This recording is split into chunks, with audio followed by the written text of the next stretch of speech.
Good to see him back and in action leading this Indiana offense. Yeah, as Coach Wright and I talked in the pregame, clearly he's excited to have Trevor as his signal caller.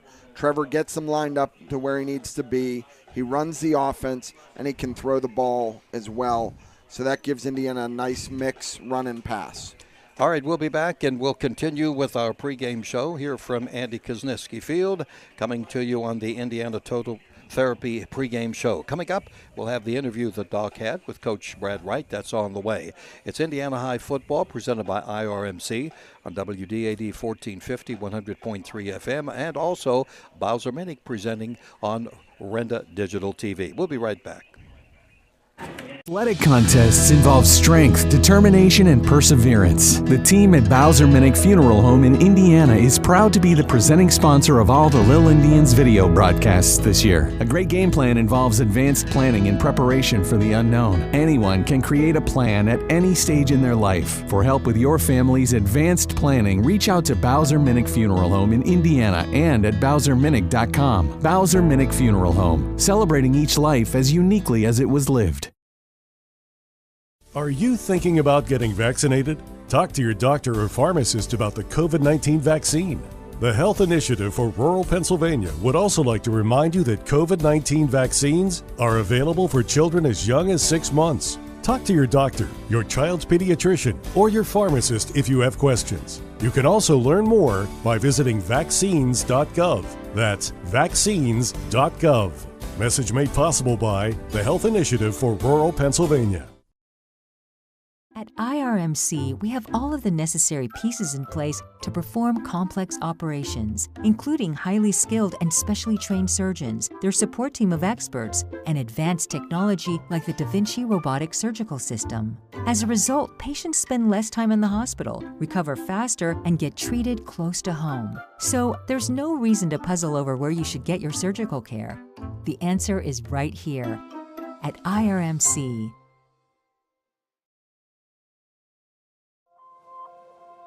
Business happens here, and here, and here. At First Commonwealth, we believe that to be the best bank for the businesses that create strong communities, we need to understand the way they work, see their companies firsthand, meet them face to face, and build a relationship so we can help them build their business.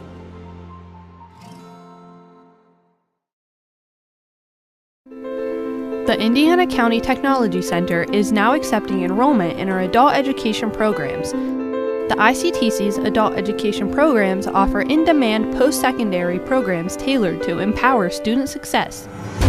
From cosmetology to welding and practical nursing, the ICTC has a program for everyone. Indiana County Technology Center, empowering tomorrow's workforce. Fun for the entire family? White Township Recreation is now the hub for all of your youth and adult recreation programming. Programming is now open online for registration. White Township Rec offers anything from art classes to gymnastics to bowling to boxing, fitness classes, and much, much more. For more information on public skating, including birthday parties and recreation programs, please visit whitetownshiprec.org. That's whitetownshiprec.org. See you at Public Skate, S&T Bank Arena. This is State Representative Jim Struzzi, and like most of you, I find myself ready to watch some Friday night football, and this season is no different. I want to wish all our area athletes, band members, cheerleaders, and all who participate the best of luck for a safe, successful, and fun-filled season. These games wouldn't happen without the support of the community, and as a parent, I know the importance of after-school athletics and programs keeping our youth's mind and body ready to tackle life's hardest lessons. From me and my staff, good luck, and I'll be rooting for each and every one of you. This is State Senator Joe Pittman, wishing all of our student athletes and their families every success. Friday Night Lights are always exciting, and I recognize how important it is for students to be involved in activities, whether it be in athletics or the performing arts. I salute not only all of our students, but also all who guide them, on and off the gridiron, and I wish all of our hometown teams the best of luck this season. Indiana High sports fans, Gooden Associates Insurance Agency is just like you. They support Indiana High sports too. They're also proud to live in Indiana, where they help families like yours with auto, home, life, business, and farm insurance. Don't drop the ball. Get the professional coaching you need to win at life. Call Gooden Associates Insurance Agency at 724-465-8887. And go Indiana High Little Indians. Nationwide is on your side. Nationwide Mutual Insurance Company and affiliates, Columbus, Ohio. Subject to underwriting guidelines, review, and approval. The ARC of Indiana County, working with the ARC of PA to find solutions to improve the lives of those with disabilities. The COVID-19 Health Disparities Initiative focuses on finding solutions that save the lives of those that are in need and deliver results to increase health equity for all individuals with disabilities now and in the future. If you are interested in learning more about this initiative with the ARC of PA and the Pennsylvania Department of Health, please go to arcindiana.org or thearcpa.org for more information. Paid for in part by the Pennsylvania Department of Health.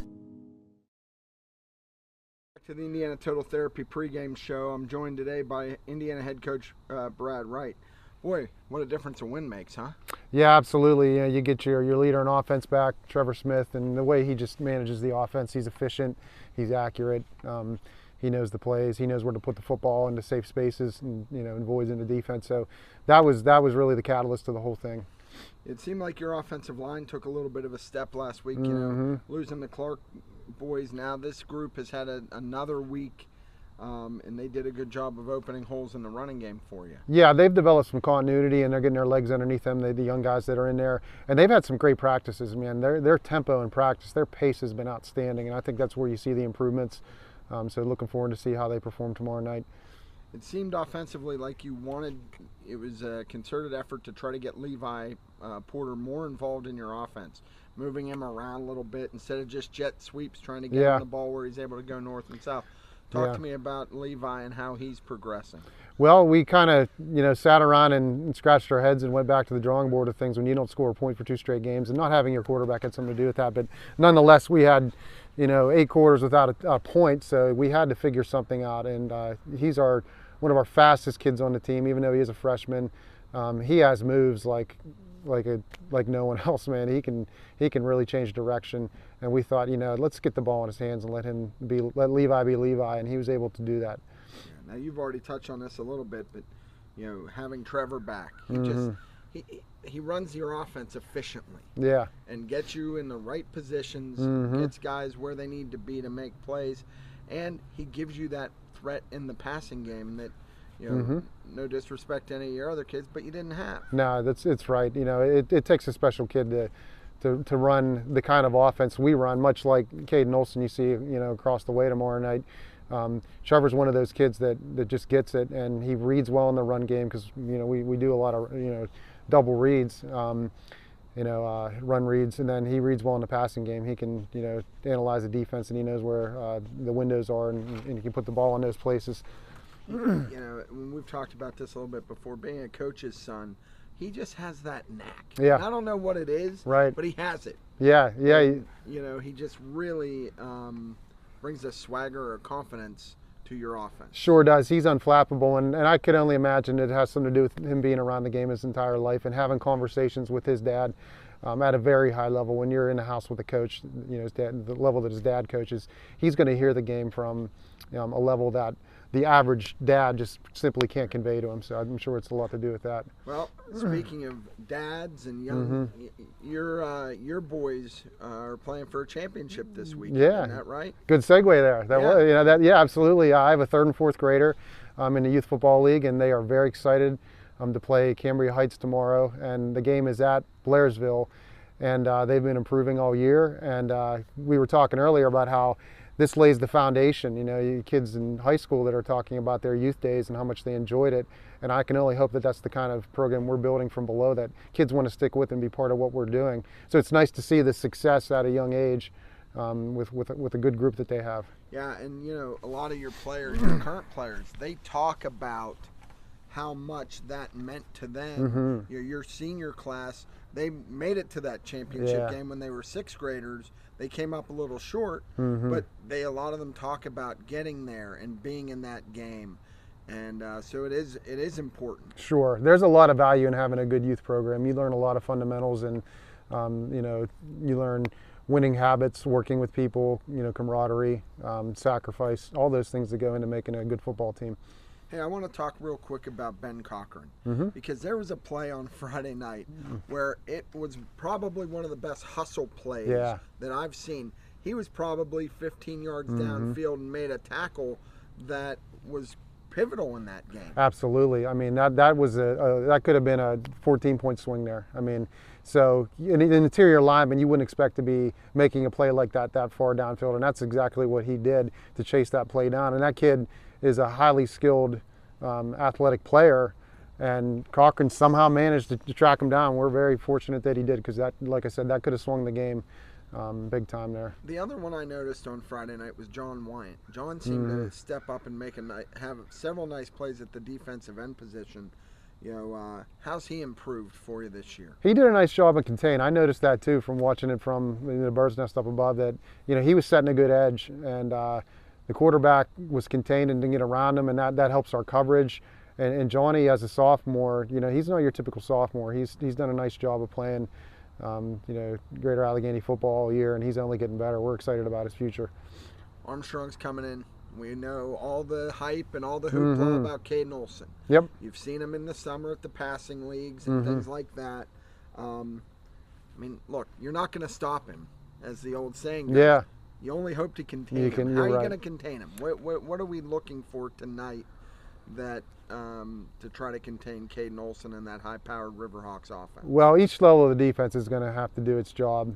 Starting with the front guys, they're going to have to apply some pressure and be good at containing him, stay in their rush lanes mainly. The second level of the defense, they're going to have to get in passing lanes and make things difficult, take away windows. And then, the third level of the defense with our corners and our safeties, they're going to have to break passes up, and they're going to have to cover well and be on the receivers and identify the route concepts they're running and make breaks on the ball. Great.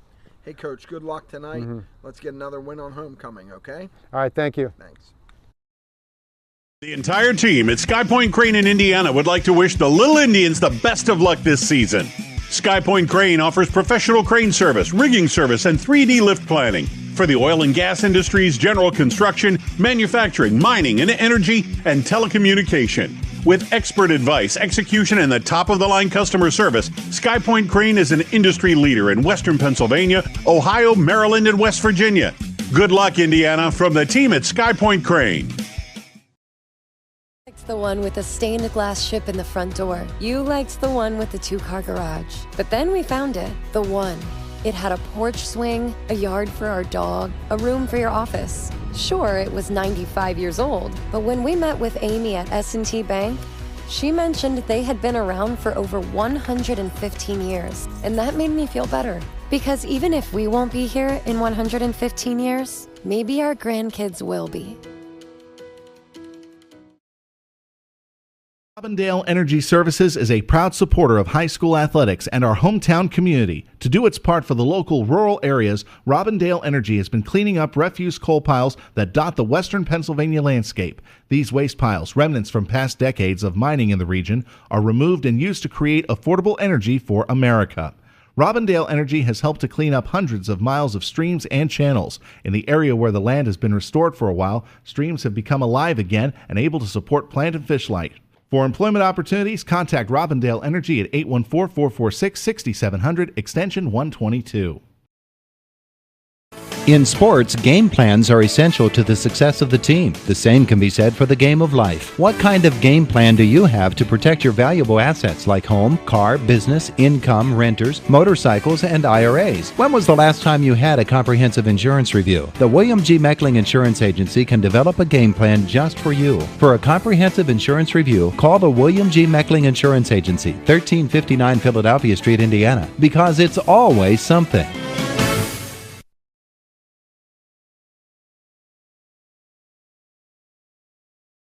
Pediatric Care Center of Indiana and Marion Center are proud to support our local Little Leagues in today's game. Each athlete has represented their league and their communities to the best of their abilities. Doctors Rizwan and Amina Jabber and their entire team at both locations would like to wish both teams the best of luck in today's contest and in the future. The Pediatric Care Center, 2 locations located in the 119 Professional Center in Indiana and the Mahoning Medical Center on Highway 403 in Marion Center.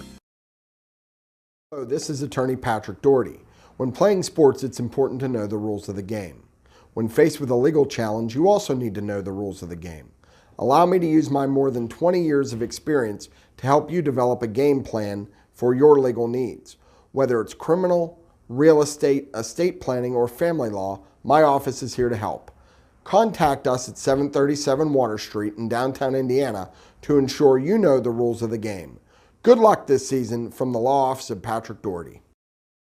Shield Industries of Indiana, your home for protective and decorative floor, concrete, and deck coatings, spray foam insulation, commercial roof coatings, waterproof and air barrier coatings. The team at ClimaShield Industries invites you to protect the things that matter to you the most. Whether it is commercial, residential, or industrial, give the team at ClimaShield a call for fast, reliable service for your next project. ClimaShield Industries of Indiana is a proud sponsor of tonight's broadcast and wants to wish the Little Indians the best of luck.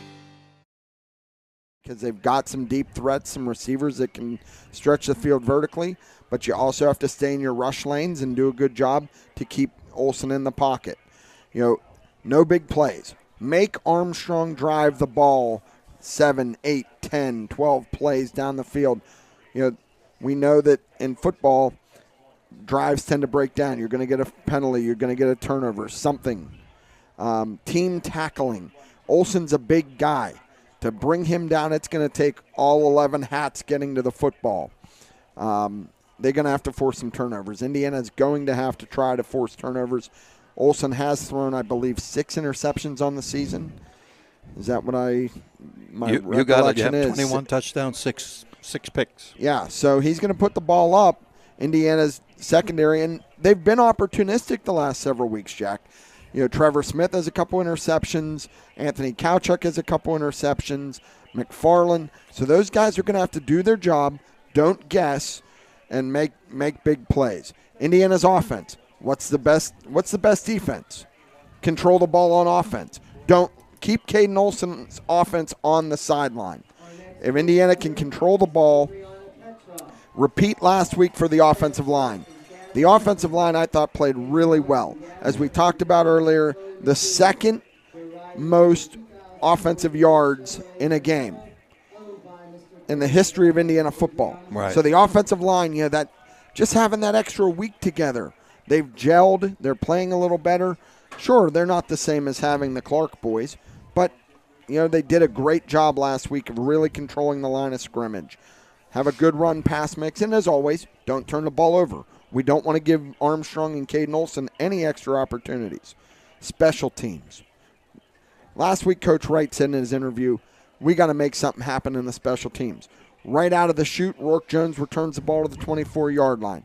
You know, they did a good job. Now, their coverage units have to improve.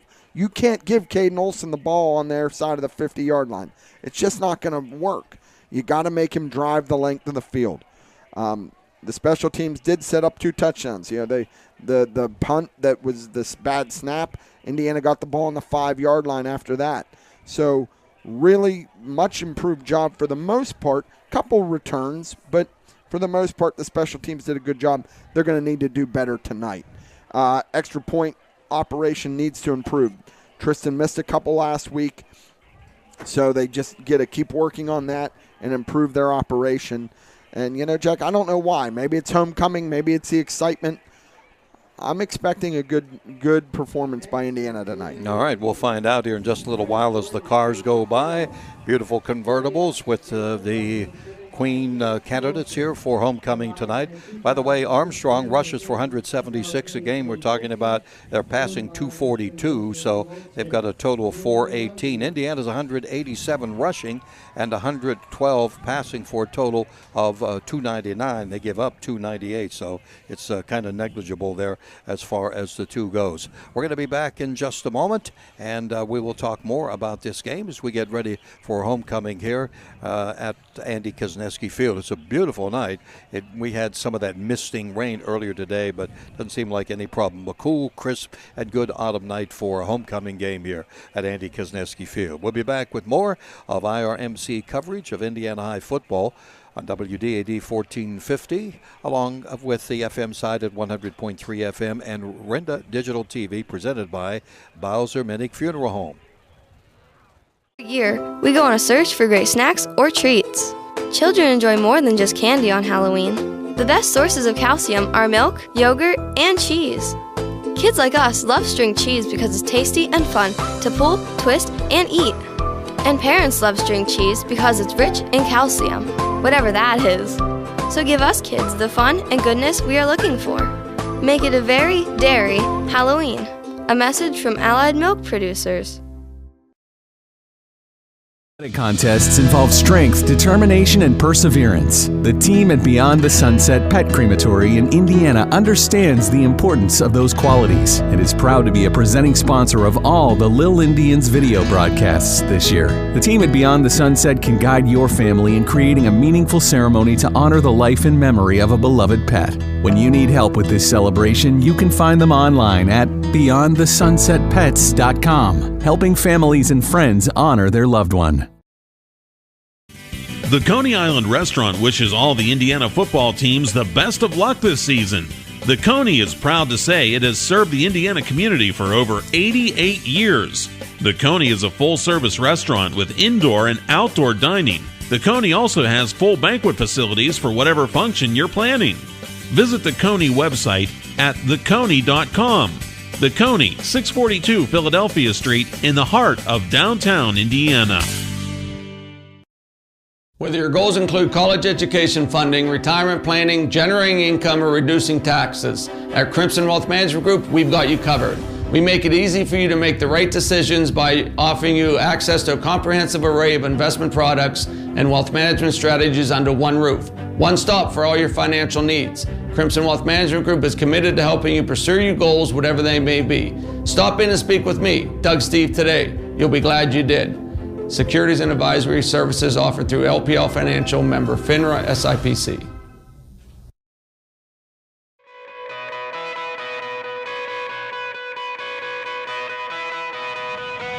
At Diamond Medical Supply, we're always on your team. No matter your sport, you can count on our support. With braces, bandages, biofreeze, and so much more, all to keep you in the game. We're a winning care solution, no matter what you play. Diamond Medical Supply, keeping you healthy this season because we care about care. Recently voted Best Landscaping Company in Indiana County, Johnston Nursery Landscaping has been serving the area since 2002 in all phases of landscaping. J&L's primary focus is year-round property maintenance, driveway seal coating, excavation, and wholesale and retail Christmas tree sales. Let J&L take away the hassle of fall leaf cleanup and also help with those fall landscaping projects. It's a great time of year to work on those beautiful home projects. Check them out on Facebook, Johnston Nursery Landscaping.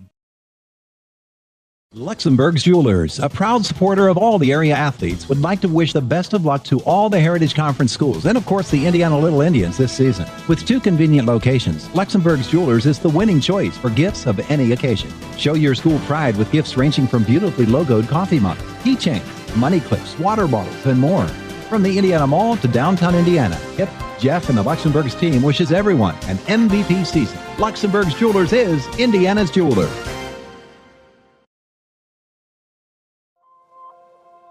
Business happens here, and here, and here.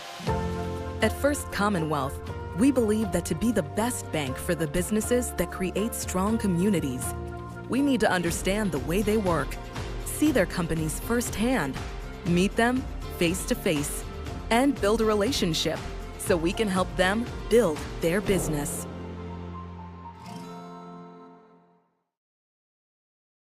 The van hasn't returned your call? Chuck and a truck can't get there for 2 months? Stop dealing with fly-by-nighters and call a company that's fully capable for all your plumbing and heating needs. Joyce Plumbing, Heating, and Air Conditioning Incorporated. Joyce Plumbing, Heating, and Air Conditioning Incorporated is on call 24/7, 365 days a year. Visit us at joyceplumbing.com. That's joyceplumbing.com. Joyce Plumbing, Heating, and Air Conditioning Incorporated, the best place in town to take a leak. PA 042115. Luther Ford, one trusted name, 2 great locations. Right now at Luther Ford, order your new Ford and lock in 2.9% APR financing for 60 months, no matter when your new vehicle comes in. That's right, order your new vehicle now, and your interest rate is locked in even if rates go up. Just stop in today and drive away in your new vehicle from Luther Ford. Luther Ford, 2 great locations, Homer City and Evansburg. Click on lutherford.com. During this game. Here we go. Reed ready to kick off from left to right, end over end, and it's going to be settled under around the 15 by Porter. He'll bring it up to the 20, and he'll cut to his left, and they'll bring him down around the 25-yard line. So moving from right to left, Indiana will start play in that vicinity as we get it going. Indiana in their dark uniforms and their red numerals, and for Armstrong, their white jerseys, blue pants, dark numerals, which are, by the way, readable. Makes it nice for us, that's for sure. That helps out, doesn't it?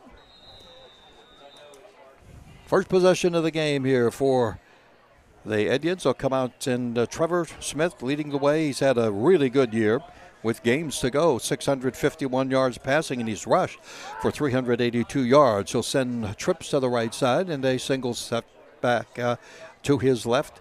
And Trevor will give the ball to Garrison Doherty, and that time they stack him up right away, and a loss of a yard. Garrison, who was the good player of the week, good and associates player of the week last week with his 4 touchdowns, and of course also some other awards that he got during the course of the week, but not that time. So it's second down and 11 to go. And Smith will send a flanker to the right side. 2 receivers out here to the left with a sidecar to the left, man out of the slot. We've got 2 men in motion here. Now they're going to reposition, exchange in the slots, left and right. Direct snap.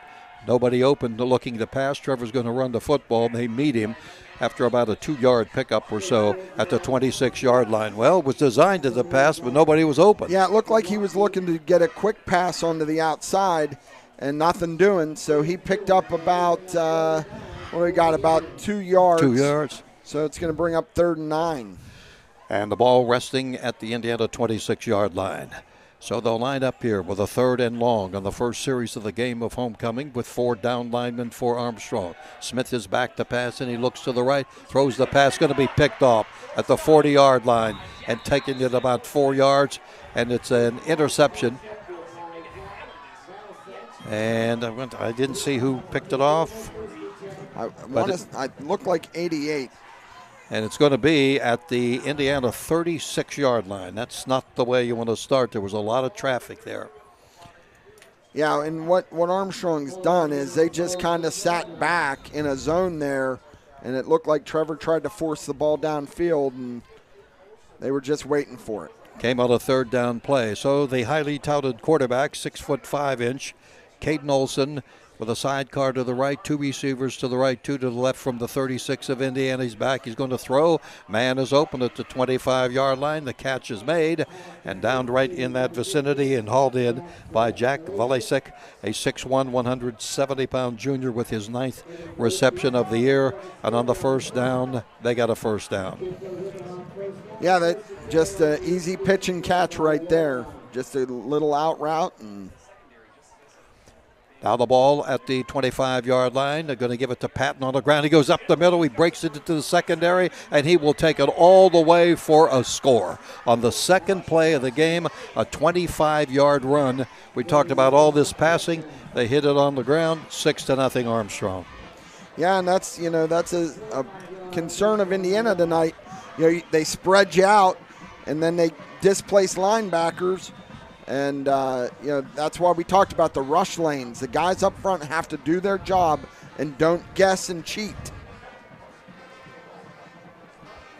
5 minutes into the game, and it's 6-0. Hunter Reed, as we mentioned, with 23 extra points on the year, will kick out of the hold of Caden Olson. And the ball is down, and the kick is on its way, and the kick is good. It only took 2 plays. Armstrong 7, Indiana nothing. Kickoff coming your way. WDAD 1450, 100.3 FM, and Renda Digital TV, presented by Bowser Minnick Funeral Home.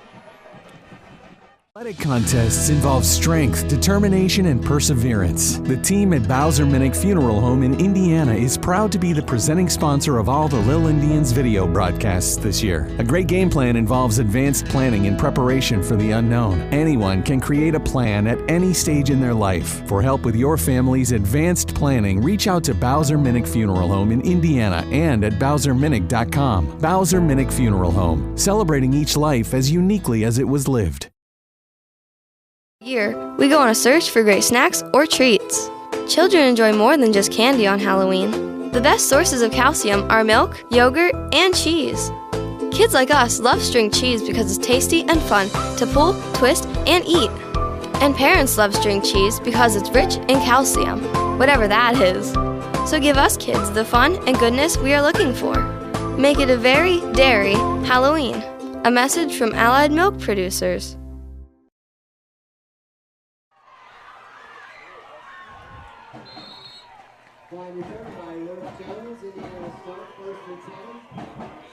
All the way back to the 5-yard line. What a kick by Reed, and the return by Levi Porter, being the same vicinity of where they started the first series. And they are going to spot the ball at the Indiana 28-yard line. So for the second series coming up, Indiana trying to move the football here and not turn it over this time. The interception and then 2 plays. The Luther Ford Lincoln drive. Here's the pass over the middle. It's a slant pass and caught at the 33-yard line. Coming across from left to right was James Mills Jr. with his 13th reception on the year and a first down on the first play. Yeah, and that's a really good call by Indiana there. Armstrong is playing very tight to the line. Their safety is within 10 yards.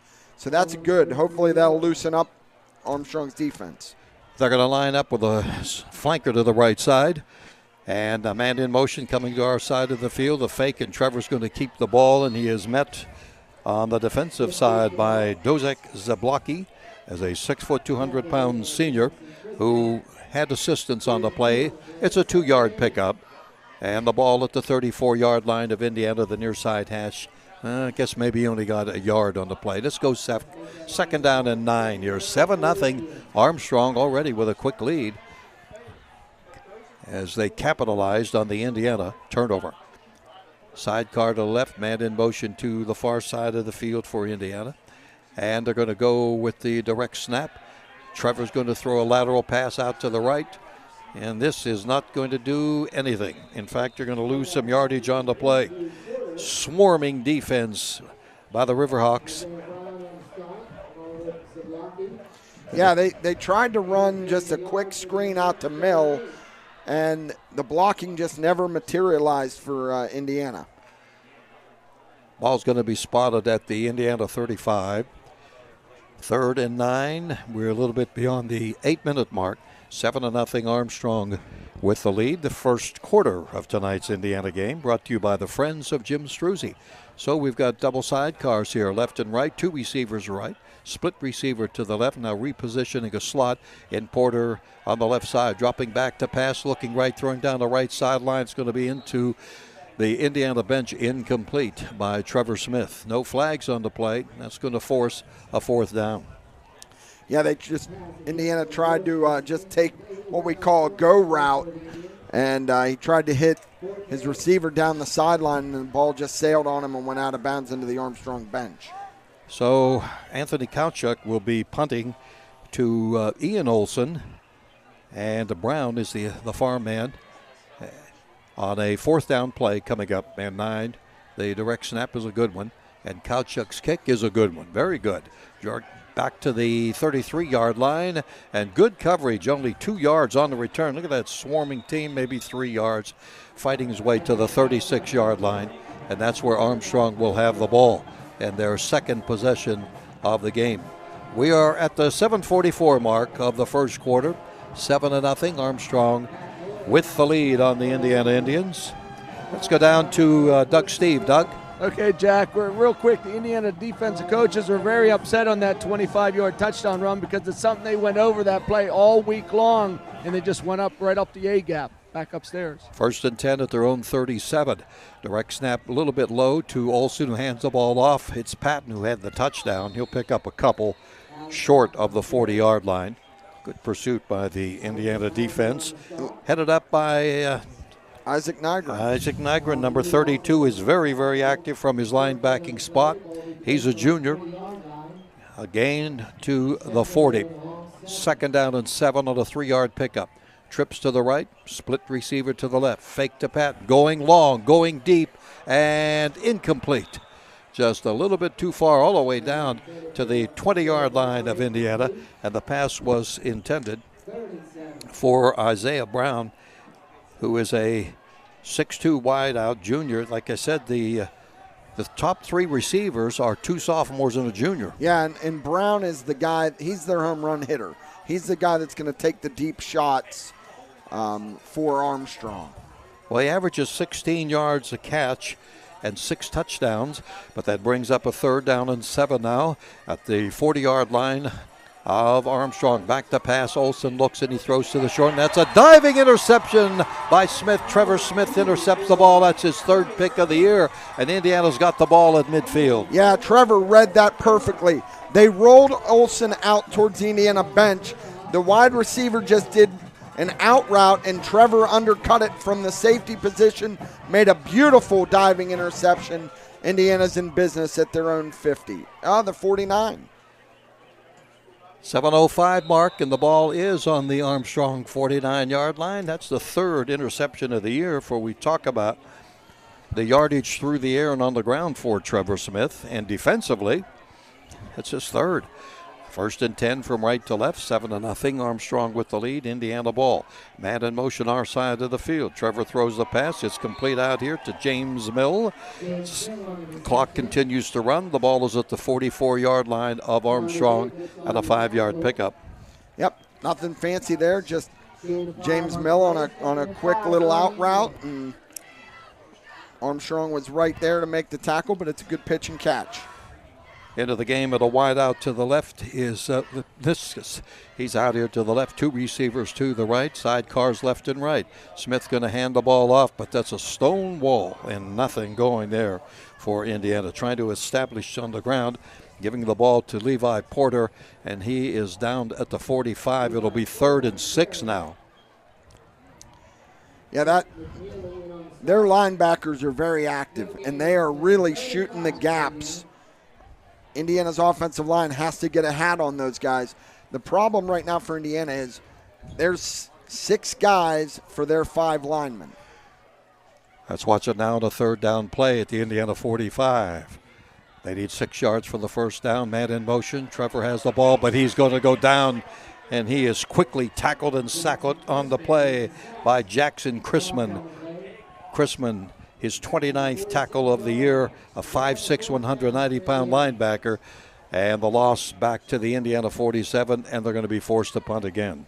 Yep, just an A-gap blitz. Came right up the middle, nobody there, and unfortunately that's a drive killer for the Indians. Chrisman, one of the deep men, as Kauchuk gets a lot of arc on the ball.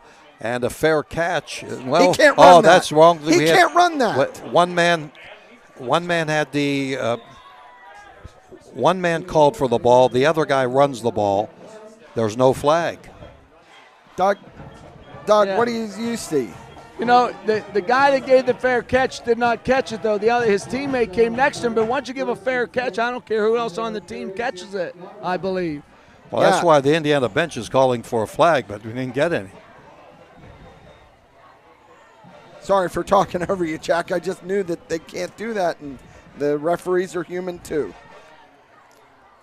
And the ball will be spotted at the 36-yard line. We've got a stack, 2 men wide outs left and right. Olsen fakes, and he throws it in the flat, and it's dropped, incomplete.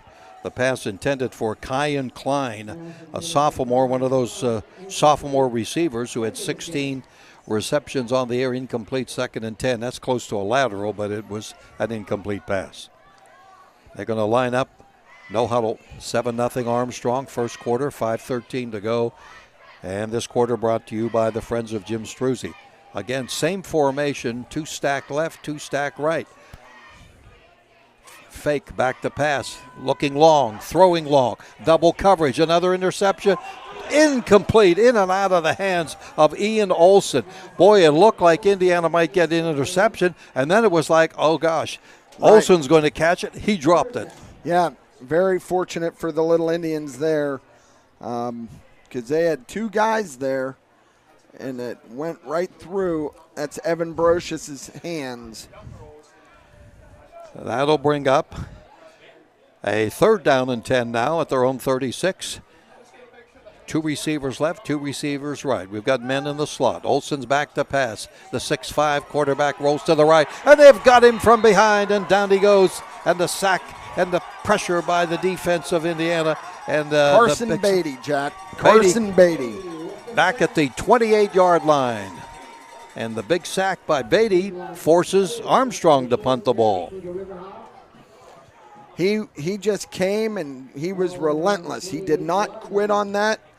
And Olson tried to do a half roll and nothing doing. So punt formation now. And the snap is pretty slow. The kick is short and it's going to bounce. And it's going to continue to roll, and Indiana will have it at the 37. We're going to take a 30-second break with the score, Armstrong 7, Indiana nothing, on WDAD 1450, 100.3 FM, and Renda Digital TV, presented by Bowser Minnick Funeral Home. Fun for the entire family? White Township Recreation is now the hub for all of your youth and adult recreation programming. Programming is now open online for registration. White Township Rec offers anything from art classes to gymnastics to bowling to boxing, fitness classes, and much, much more. For more information on public skating, including birthday parties and recreation programs, please visit whitetownshiprec.org. That's whitetownshiprec.org. See you at Public Skate, S&T Bank Arena.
Correction, 4th and 8 for Indiana.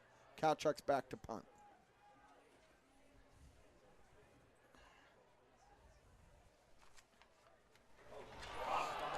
Snap, bad snap, and Armstrong's going to have the ball at the 25-yard line.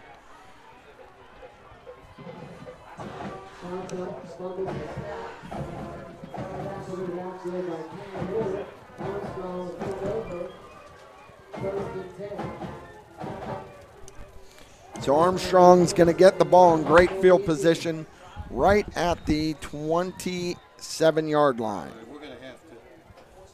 We're not on the air, right? We're not on the air. I'm not on the air, but I'm doing it for his TV stuff. We're still on TV. All right, we got to do this.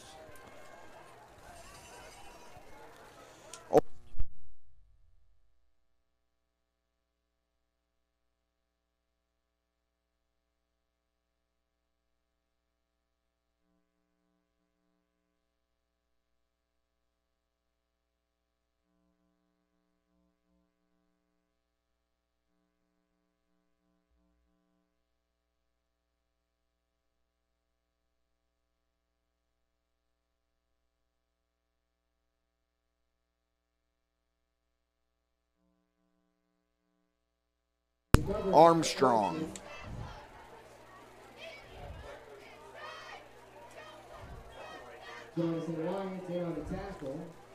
Test, test, test.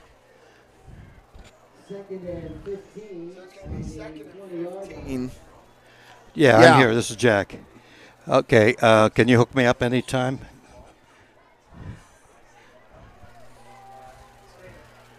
Okay, yeah, give me a feed. Okay, I got the feed. Send it right to me. Yeah. Yep, right now, we're good.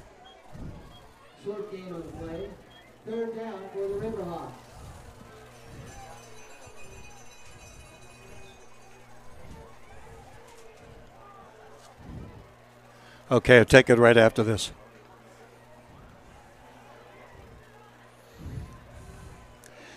All right, we're back with you here at Andy Kozneski Field. The ball's at the 17 of Indiana.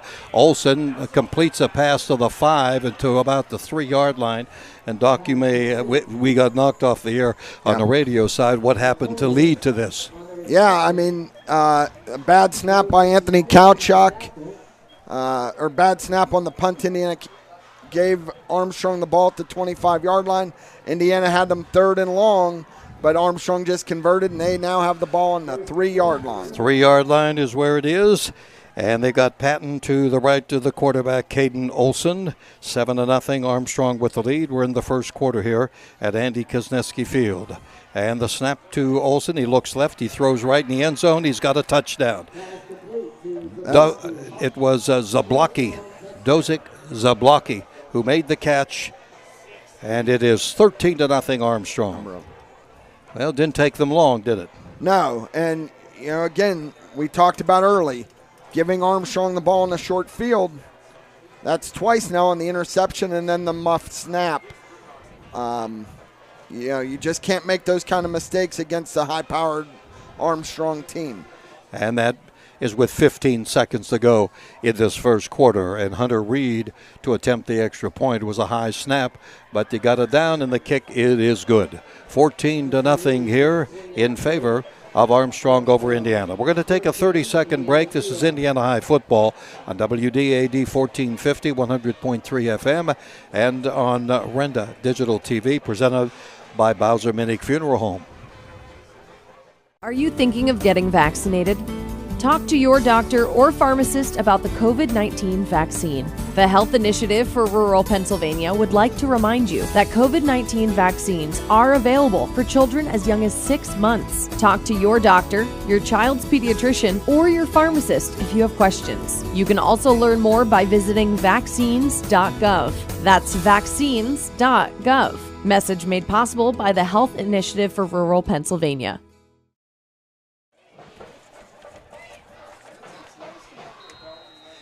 And be aware, only 15 seconds left here. Okay, Armstrong capitalized on Indiana bad snap, and it's 14-0 with a kick taken on the far side of the field, 10-15 to 20-25. Still on his feet across the 30, 35, and out to about the 38-yard line. With a nice return by Rook Jones, who has been doing a terrific job on returns. We have only 7 seconds left in the first quarter. Yeah, that was a good return. Indiana's got decent field position now. Can their offensive line make something happen? Because Armstrong is just loading up. Zablocki and Chrisman are doing whatever they want. Indiana really has to get some hats on those guys. 31-yard return takes it to the 38. Last play of the first quarter. And Armstrong is up by a score of 14-0. Indiana coming out with sidecars left and right.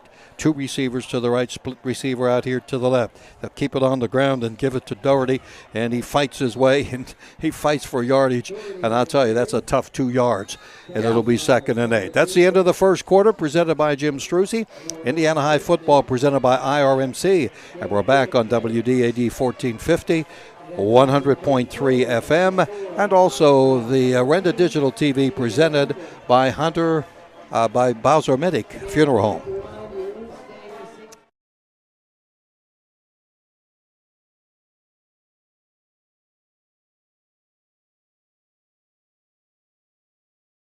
Looking for fun for the entire family? White Township Recreation is now the hub for all of your youth and adult recreation programming. Programming is now open online for registration. White Township Rec offers anything from art classes to gymnastics to bowling to boxing, fitness classes, and much, much more. For more information on public skating, including birthday parties and recreation programs, please visit whitetownshiprec.org. That's whitetownshiprec.org. See you at Public Skate, S&T Bank Arena.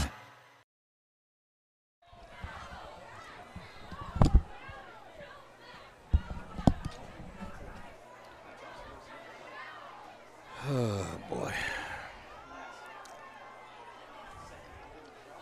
Quick stand up pass to Porter. Brown in on the stop for Armstrong along with Klein. Loss of 1 on the play. Third down for the Indians. Ball on the 37-yard line. Second period. Pass play, bubble screen, didn't work. 1 yard loss for Indiana. Back to their 37. Porter the reception, and Indiana trails 14-0. Yeah, Indiana's just, the problem right now is they're not able to stretch Armstrong vertically. And so Armstrong, if you look, Jack, they're all within 10 yards of the line of scrimmage. They're daring the long pass. And look out, and no chance. Absolutely no chance for the quarterback. And Chris Smith again with his second sack of the game. And Armstrong and Trevor goes down all the way back at the 27-yard line. And that's going to be a fumble turnover. So Armstrong's got the ball in great field position. That's three errant plays. Yes. Ball on the 27-yard line. I'm just trying to watch that on the replay here on the TV side. And the ball at the Indiana 27. We have early moments, 11-10 to go here till halftime. And Indiana trails 14-0, and they're being threatened again. Low snap, Olsen back, sets. Play fake, throws it to the far side, completed pass to the 20, the 15, and down to the 10-yard line is Ian Olsen. A sophomore hauls it in, 23 receptions coming into the game, and he made some moves afterward. And they're going to move it from the 27. They're going to take it to the 11-yard line. Yeah. And they'll be able to get, now let's see. They put it right on the 10. Yeah, right on the 10. Cannot get a first down. Three receivers actually to the left, and the quick pitch goes to Patton. Patton is run out of bounds after he picked up a couple of yards. Yeah, they came out and ran like a little option, a speed option. Olsen read the end and gave it to Patton. Patton is not a big back, but of course when you look, he's 5'9" and about 195. But when you have a quarterback that's 6'5", he looks a lot smaller. We've got three receivers out here to the left, and the wide out man is Connor Jacobs. Sidecar to the left, flanker to the right side. Olsen fakes to Patton, throws a one-hopper incomplete. Indiana brought pressure off the edge there, and Olsen just threw the ball into the ground. Bartholowicz was the intended receiver in the slot left. It was just a bad pass and didn't have much time to get rid of it. So a third down now and goal to go at the Indiana 9-yard line at the 10:34 mark in the second quarter. Jack Benedict with Pat Doherty at the S&T Bank broadcast booth. Relationship banking, one customer at a time. Slot man is 2 in the slot to the left. Looking, throwing over the middle. Patches incomplete, juggled right at the goal line by Valesic. If he holds it, he's got a touchdown, but he was in heavy traffic. He was, and Trevor Smith tried to jump this route, and boy, that ball pops up in the air. Well, like Hunter Reed is going to attempt a field goal. He's 0 for 0 this year, and this will be a 26-yarder. So it's like a long extra point in college. The snap is good. The hold and the kick from right to left, and it is good. 3-pointer on the board, Hunter Reed. And it's 17-0 Armstrong leading Indiana. Back with the Indiana kickoff in just a moment on WDAD 1450, 100.3 FM, and also on Renda Digital TV, presented by Bowser Minnick Funeral Home. 1:30.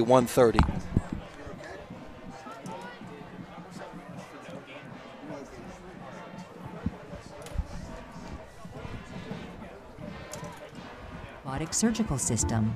As a result, patients spend less Hey, time Doc. in the hospital, Yeah. recover faster, one and that- get treated close to home. So there's no reason to puzzle over where you should get your surgical care. The answer is right here at IRMC.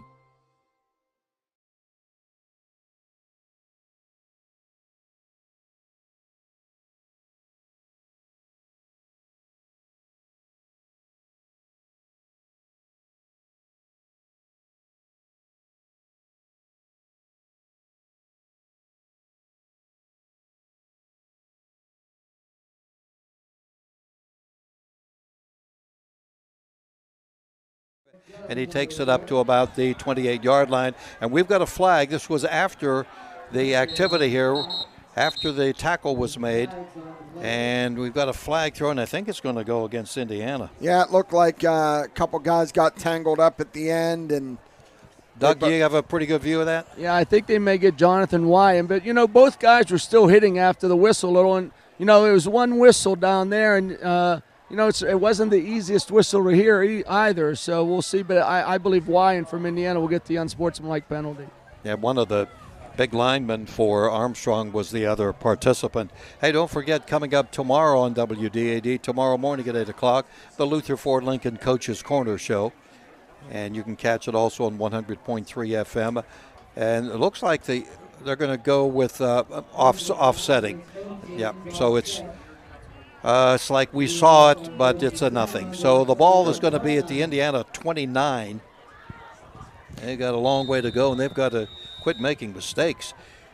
Interception, fumble, bad snap. Now trying to down 17-0. Trevor throws a pass. It's almost intercepted. The pass was thrown behind the receiver, Kowchuk, and over at the 40-yard line, the defender coming over quickly and almost picked it off. And it will be second down. I don't mind the play call on first down. As I said earlier, Armstrong is loading the box. They're bringing backers. Indiana has to find a way to stretch the field. Haven't been able to do much of anything here because of miscues. Now they keep it on the ground, and turning and spinning, and down goes Garrison Doherty at the 35-yard line. He picked up almost 6 yards on the play before he is tackled by Dominic Fanella, a freshman. Ball resides the nose of the football at the Indiana 36. Got a beautiful night here. Crisp, nice October night, homecoming, but the scoreboard is the only thing that's bad, and the errant play. Third down coming up, 4 to go for Indiana. Direct snap to Trevor. He looks, he throws it over the middle. It is incomplete. Too tall for Kowchuk. That's hard to see. I'd like to see that on a replay, and I take a look, but he was open. He was open. He was behind the defender. If he comes down with this, Jack, there's nothing but green grass, and it went right through his hands. Oh, man. And if he reaches, which he did, but it went through. Yep. And another punt formation here coming up. I don't know if you could see from the replay, but it kind of looked like the Armstrong guy pulled the jersey because he knew he had been beat from behind. Snap a little bit high. Kowchuk again punting it, gets it away, and it's dropped. And the return man keeps fighting his way. That is Chrisman, but he goes down at the 25-yard line. Good coverage by Indiana, and Armstrong will have the ball at the 9:29 mark, leading 17-0. We're in the second quarter. Yeah, that was a good punt. Indiana had good coverage, and now they put them backed up. So let's see if Indiana's defense can make something happen. Maybe a turnover, maybe a pick six, something to get this crowd into this game. 36-yard punt, no return. Ball at the Armstrong, 25. Olsen, the big quarterback, gives to Patton. He can't go right, so he cuts it up the middle, and he does pick up some yardage to about the 32-yard line, and they're still fighting to steal the ball away from him, but the whistle blew. And Patton, their leading rusher coming into the game with 474 yards, picks up 7 on the play, second down and 3. Coming up at halftime, Pat has the interview with the senior spotlight, Matt Lloyd. Yeah, Matt Lloyd tonight. Second down, 3 to go for Armstrong. They lead 17-0. Play fake. Olsen back, throws the pass complete at the 39 and wrestled out of bounds around the 42-yard line, hauling it in Isaiah Brown. Good looking wide receiver, a junior. And so he is 6'2", by the way. That's a first down at the Armstrong 45. They'll line up with trips to the right.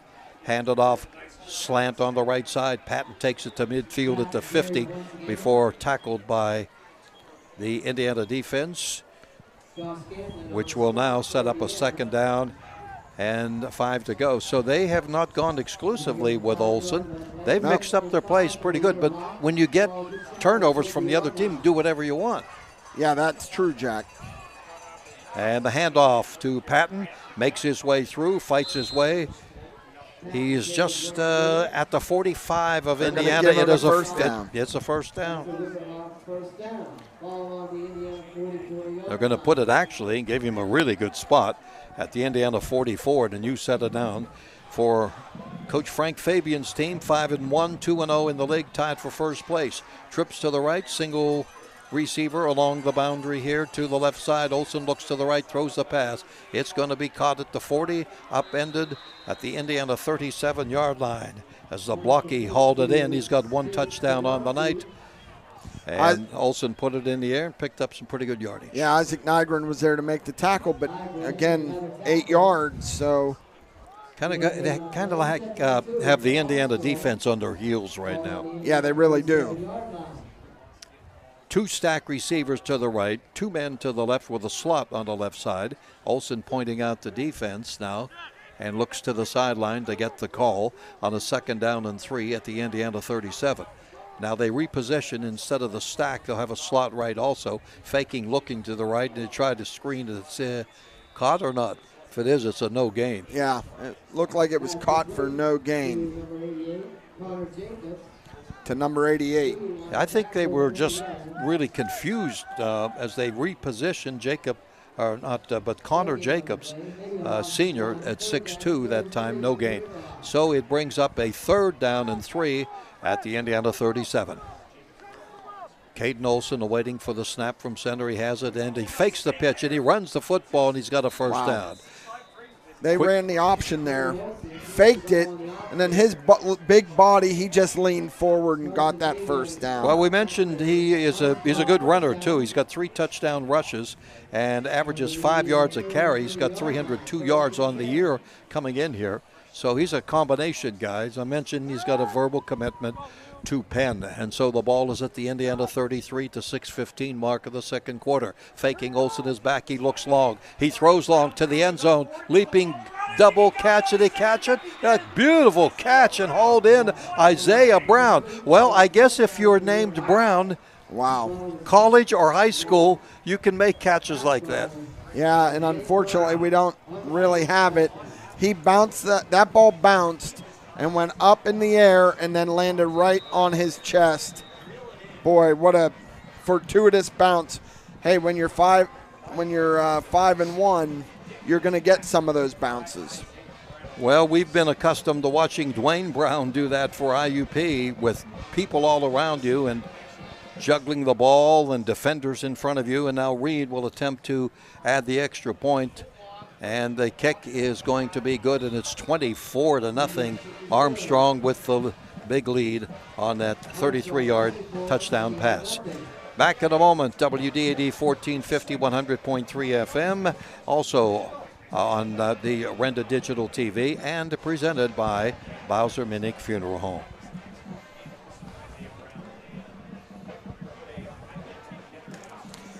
Eight plays, 75 yards.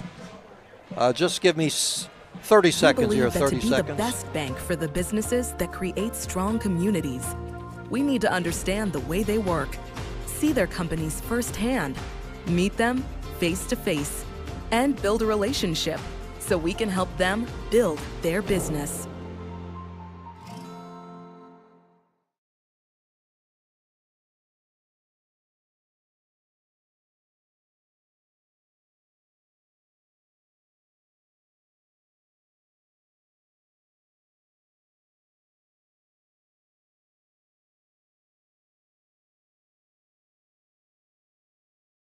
covered 33 yards, and it's 24-0.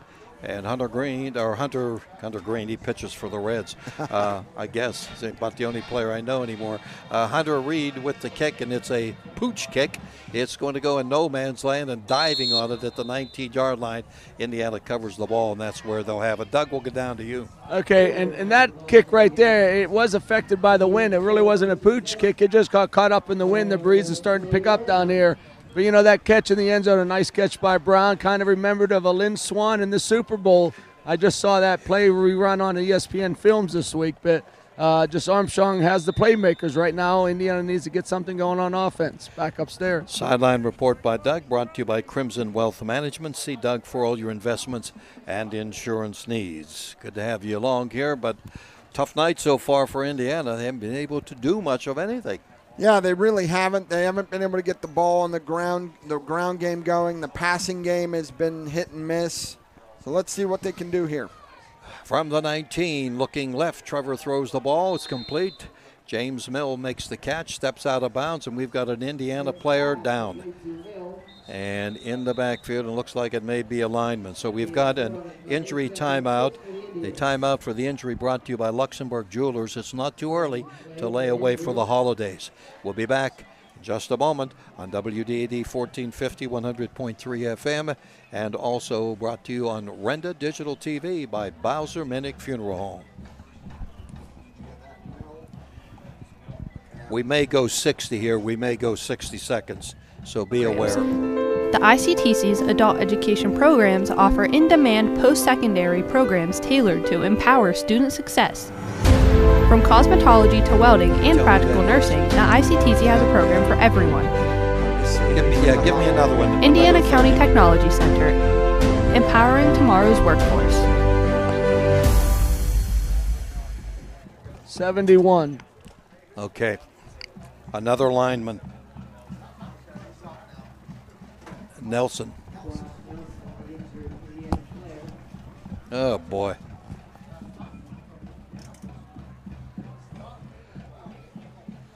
Looked like a high ankle sprain. That's his brother. It's on the IUP team. Yes. Matt. Yeah.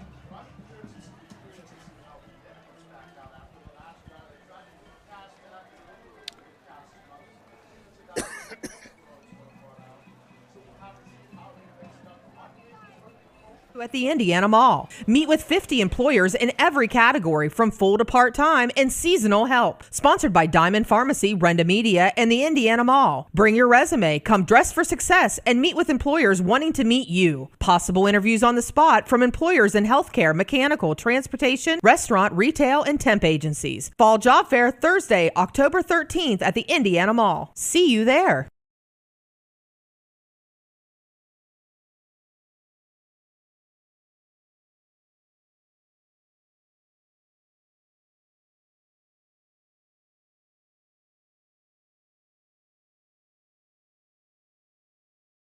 That is a first down at the Indiana 31. Down in this game to Armstrong, 24-0. Lining it up with trips to the right. Man in motion is Porter. Now he on the right hip of the quarterback and takes the pitch from Trevor Smith. And Porter will move it about 5 yards and stop the clock at the 35. Indiana came out and ran the option there, Jack, just to try to get the ball out on the perimeter a little bit. And it looks like they put John Wyant in on the offensive front, number 33. You're running out of bodies. Yeah. Especially when you get to linemen, yeah. I see that Wyatt lines up as a tight end on the right side. It is second down and 5 to go at the Indiana 36. Twins to the right, 2 receivers to the left. Trevor takes a look and he throws it to Kowchuk, who makes the catch, makes a pivoting move, goes for the first down, and takes it to the Indiana 42. So a nice pickup there of 6 yards or so, and good movement by Anthony Kowchuk, who checked into this game with 17 receptions for an average of 11 yards a return. Yeah, and that's Indiana's doing a nice job on this drive of just getting the ball out quick, finding their receivers. You know, again, you have to try to find a way to soften this Armstrong defense up a little bit. New set of downs at the Indiana 42. moving it left to right, trying to get on the board before the half, and not this time. Oh, well, still on his feet, Garrison Doherty, and he's all the way back at the 35 and is going to lose about 6-7 yards on the play. Pouring front line defense just overwhelmed, and Indiana shorthanded on the offensive line. Yeah, there's just not. He was hit as soon as he got the ball, tried to get out of it, did for a second, but there was nowhere to go. 4:45 and counting in the second quarter, presented by the Health Initiative of Rural Pennsylvania. Direct snap to Trevor. He looks, he throws on the middle screen. It goes to Porter, big yardage. 40, 45 to 50. Picks up a first down and he takes it all the way to the Armstrong 45-yard line. Biggest play of the night for Indiana. Yeah, that was the inside screen. He just comes right across the middle and Trevor hits him in stride. Big play for the Indians. Porter, who's a really good-looking freshman. And it's at the Armstrong 45. Now on the direct snap, looking right. Pass is complete to Kauchuk. Down he goes at the 40-yard line. Picked up 5. 2nd and 5 coming up. And you can see Trevor Smith is really doing a good job of getting the ball out of his hands.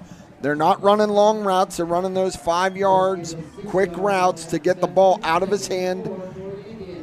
Mill goes left. Kauchuk comes right. Porter's in the slot to the right. Sidecar to the left. Man in motion and now joins in the backfield. That's Porter on the option play. Takes the pitch. Tries to turn the corner at the 40. They dive for him. Don't get it. And he trips and falls as he goes looks like out of bounds at the 33-yard line and picked up a first down. And I'm watching that play on the replay, carrying the ball in the right hand, but he didn't switch it yet. And they almost got him, but he kept his balance. And around the 33, it is at the 33 for a first down. Yeah, they ran a little speed option again, and Trevor got the ball out of his hands and got it to Levi. Now Trevor back, looks sideline left, throws the pass. It's hauled in, taken by James Mill again as they line it up, pitcher and catcher, so to speak, and he picked up a good 5 on the play. You know, it's almost like they're running their 2-minute offense right now with these quick out passes. You like to think maybe they're going to take a shot here on one of these, get Armstrong to bite.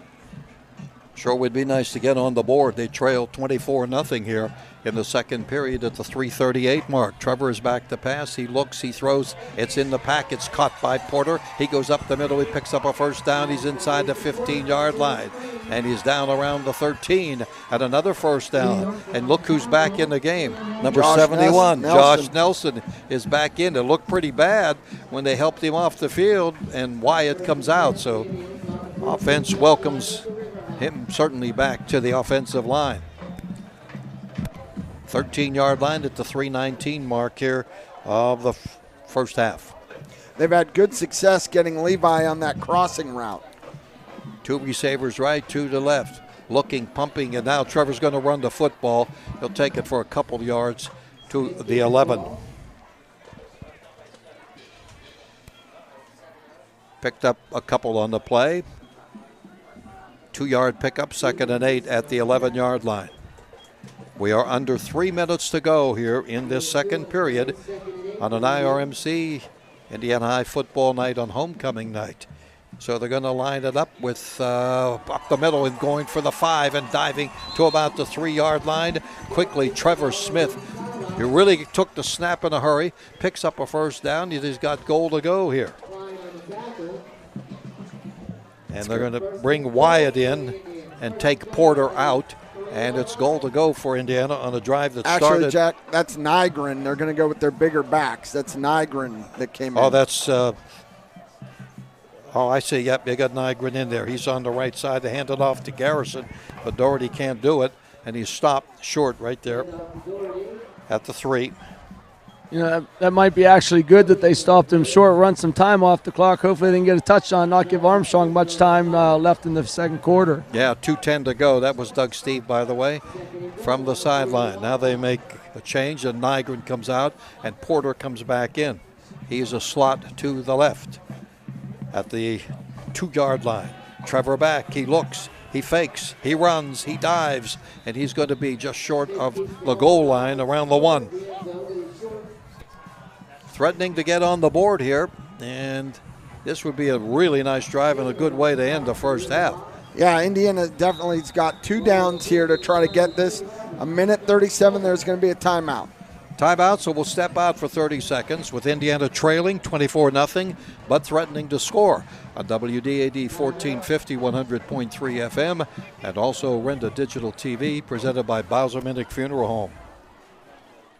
Contests involve strength, determination, and perseverance. The team at Beyond the Sunset Pet Crematory in Indiana understands the importance of those qualities and is proud to be a presenting sponsor of all the Lil Indians video broadcasts this year. The team at Beyond the Sunset can guide your family in creating a meaningful ceremony to honor the life and memory of a beloved pet. When you need help with this celebration, you can find them online at beyondthesunsetpets.com, helping families and friends honor their loved one.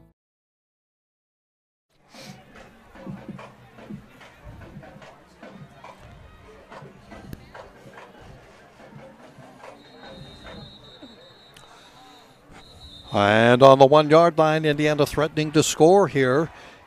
They have been blank so far tonight, but they've put together this really good drive that started at their 19-yard line at the 6:03 mark. We're now at 1:36 to play in the first half. All right, we'll watch the snap to Trevor Smith, man in motion, and they hand off, and that's a nothing. It's going to be a loss on the play. Doherty carrying the ball. They just handed it off from the 1. They lost some yardage. And coming in, that was Zablocki who made the play. You know, and you have the ball on the 1-yard line. I just don't understand why you go shotgun. I know we've talked about this with IUP. Get under center. I've seen a lot. Get under center and just go. Indiana's going to run this down and call timeout with 1 second left on the play clock.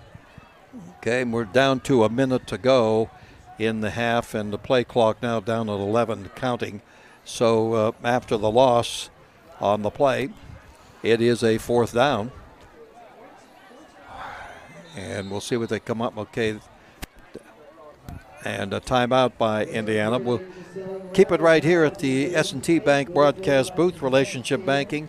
1 customer at a time. In fact, the ball is at the 5-yard line, lost 4 yards on the play. Yeah, and again, you know, that's the thing. Field position is so critical. There's so many different things you can run from the 1-yard line. But when you lose that yardage, you know, Indiana has had great success this year putting Trevor under center and just getting him to push and get the backs up behind him and just giving him a shove. Well, we'll see what they're going to come up with here, so it makes it a little more difficult now. 5 yards away and 4th down and 46 seconds to play in the half. And this would be a tragedy not to score with, this far down the field and getting on the board, but I guess there are worse things in life. But let's see if we can see Indiana make something out of this now. From the 5-yard line, 2 receivers to the left looking. Here's a little pass. It's going to be caught by Doherty, and he fights for the end zone. He reaches for it, and he's got a touchdown inside the pylon. A 5-yard pass, just a little dumper off to the left, and Garrison stretched his way into the end zone for the score. Boy, nothing's been easy for Garrison tonight, so, it's good that they got in the end zone. But really, nothing has been easy for the Indiana running game. But that's a good answer for Indiana going in at halftime. Absolutely, and it scores with 40 seconds left to go, and Redinger now, Tristan Redinger, will be in to attempt the extra point. Liam McFarland will be holding. Try to tack on the 7th. It's a little bit of a high snap, but he gets the kick, and it is good. So on the board, 7 points for Indiana. 24-7 Armstrong will take 30 seconds and be back with more football on WDAD 1450, 100.3 FM and Renda Digital TV, presented by Bowser Minnick Funeral Home. The Arc of Indiana County, working with the Arc of PA to find solutions to improve the lives of those with disabilities. The COVID-19 Health Disparities Initiative focuses on finding solutions that save the lives of those that are in need and deliver results to increase health equity for all individuals with disabilities now and in the future. If you are interested in learning more about this initiative with the Arc of PA and the Pennsylvania Department of Health, please go to arcindiana.org or thearcpa.org for more information. Paid for in part by the Pennsylvania Department of Health. The entire team at Sky Point Crane in Indiana would like to wish the Little Indians the best of luck this season. Sky Point Crane offers professional crane service, rigging service, and 3D lift planning for the oil and gas industries, general construction, manufacturing, mining, and energy, and telecommunication. With expert advice, execution, and the top-of-the-line customer service, Sky Point Crane is an industry leader in Western Pennsylvania, Ohio, Maryland, and West Virginia. Good luck, Indiana, from the team at Sky Point Crane. About a onside, recover, and then go with a home run. Sounds good. They did that last week. Let's see what Redinger does. And he hits a ground ball up the middle. It's going to be scooped up, and Zablocki goes down at the 31-yard line with 35 seconds to play in the second quarter. Doug, down to you. No, just a tremendous play, and I know you guys are talking about, just the run the ball, smash mouth up the line. But, without the two Clark brothers, it's a lot different now with Indiana and their running game the last couple of weeks. Yeah, back upstairs. Yeah, good point, Doug. And the ball at the 30-yard line of Armstrong. Coming up at halftime, we'll have the senior spotlight, and we'll also hear what's happening with Trib Live Sports. Indiana jumps offside. That'll cost 5 yards. We haven't had many penalties, have we? I think that we had the offsetting penalty. That's the first. It's procedure. Penalty. Oh. The slot back on closest to the Indiana sideline, number 10, actually moved real quick to begin with. Okay. Yeah, so it'll go the other way. Yeah, we'll take that. I saw our guy flinch, and then they threw the flag. Back to the 25. Two receivers coming left. Two receivers are split to the right, one along the numbers. Olsen drops back, and he throws long, midfield, leaping grab, and it is going to be caught and still in bounds, and they can't get him down at the 31-yard line. On the far side of the field, a leaping grab over there at the 50-yard line was by Ian Olsen. He's just a sophomore, and they move the ball, which still has 23 seconds to go, to the Indiana 29. You have a 6'5 quarterback. He's back. He's going to unload toward the end zone. This could be. Oh, man, O'Day, a catch. They back it into the end zone on 2 plays, and Brown hauled it in. Isaiah Brown in 2 plays, and they score after a penalty. Man, O'Day, that's not the way you want it. No, and Brown was wide open, Jack. It looked like blown coverage somewhere. The first one to Olsen was at least contested, but that one way too easy. In fact, Brown had to kind of wait for the ball, and he hauled it in 2 plays. And they went from 35 seconds. That was it in 18 seconds that took. High snap. Hunter Reed's kick is good. And so it is now a 31-7 game, Armstrong in 2 plays. We'll be back with a kickoff in 30 seconds on WD 80 1450, 100.3 FM, and Rent a Digital TV, presented by Bowser Minnick Funeral Home. Year, we go on a search for great snacks or treats. Children enjoy more than just candy on Halloween. The best sources of calcium are milk, yogurt, and cheese. Kids like us love string cheese because it's tasty and fun to pull, twist, and eat. And parents love string cheese because it's rich in calcium, whatever that is. So give us kids the fun and goodness we are looking for. Make it a very dairy Halloween. A message from Allied Milk Producers. Good going, Garrett. Not running in first because that's a 60.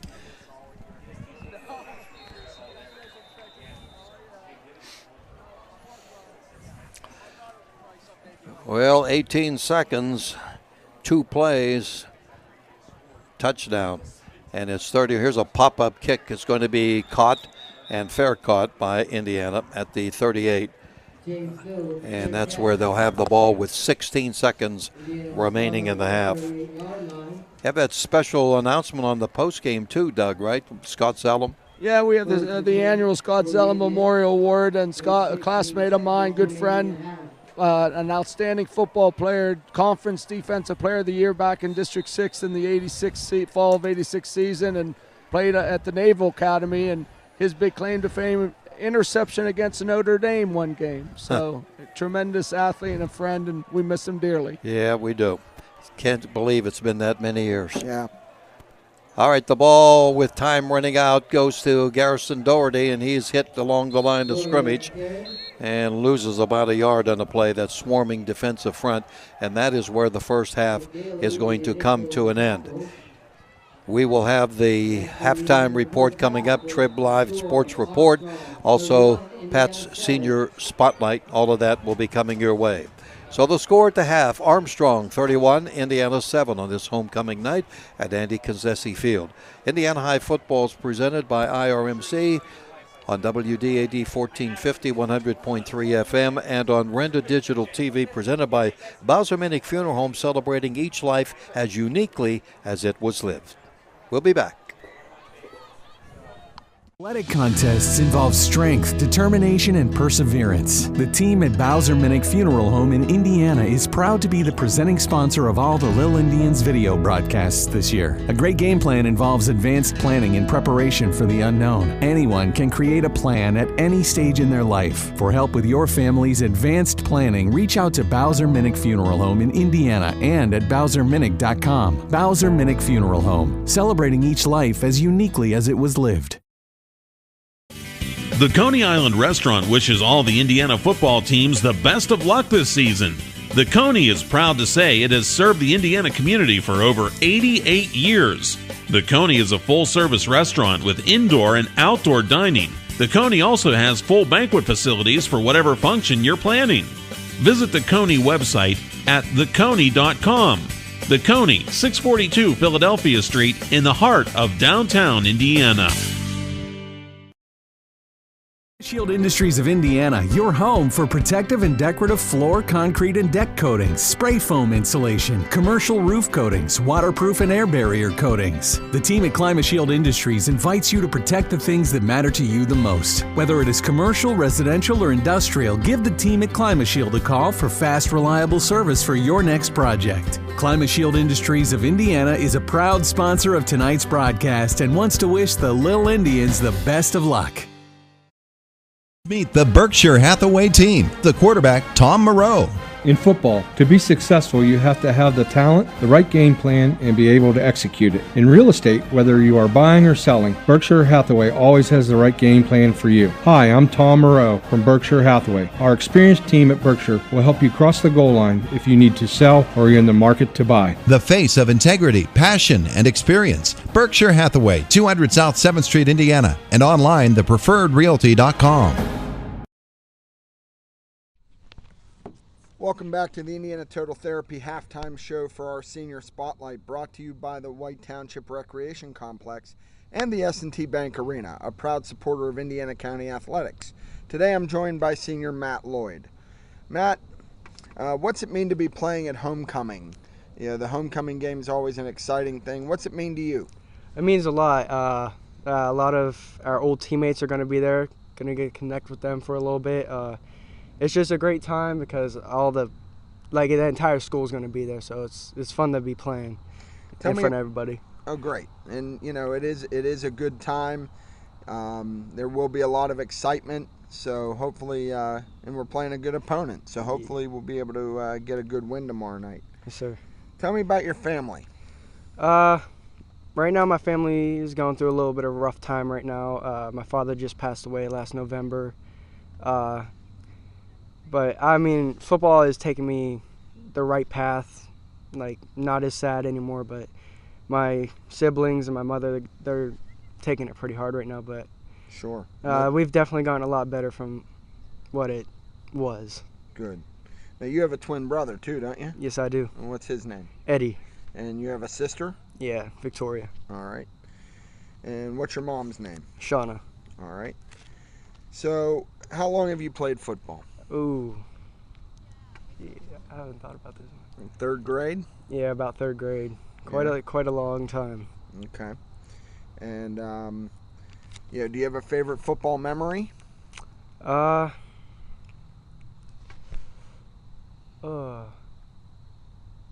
Probably 6th grade. Yeah, 6th grade. We played Marion Center. What was it 6th grade? It was 2016.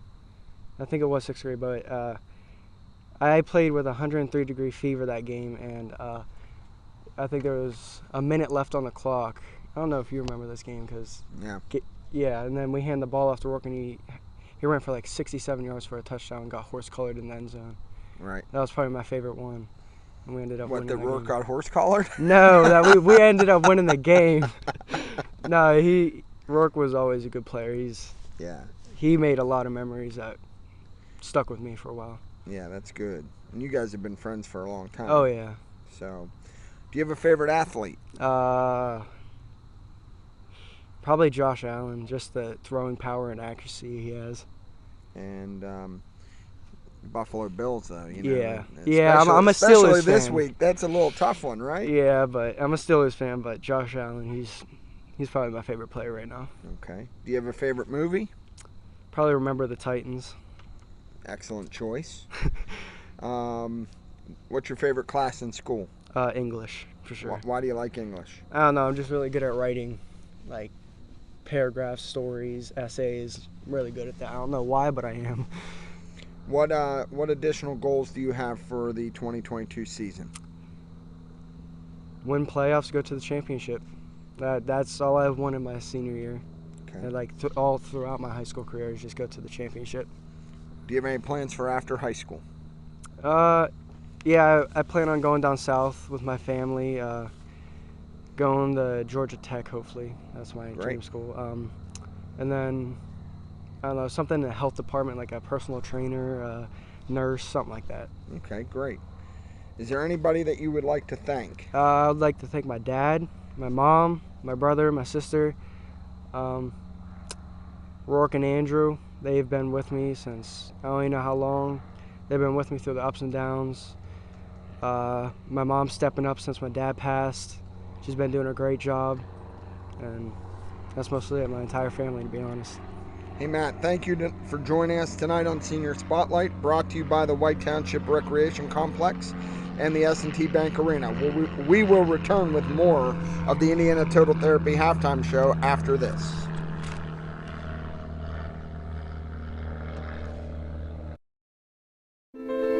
The Indiana County Technology Center is now accepting enrollment in our adult education programs. The ICTC's adult education programs offer in-demand post-secondary programs tailored to empower student success. From cosmetology to welding and practical nursing, the ICTC has a program for everyone. Indiana County Technology Center, empowering tomorrow's workforce.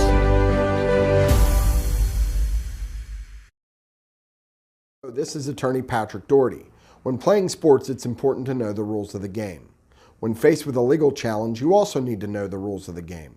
Allow me to use my more than 20 years of experience to help you develop a game plan for your legal needs. Whether it's criminal, real estate, estate planning, or family law, my office is here to help. Contact us at 737 Water Street in downtown Indiana to ensure you know the rules of the game. Good luck this season from the Law Office of Patrick Doherty.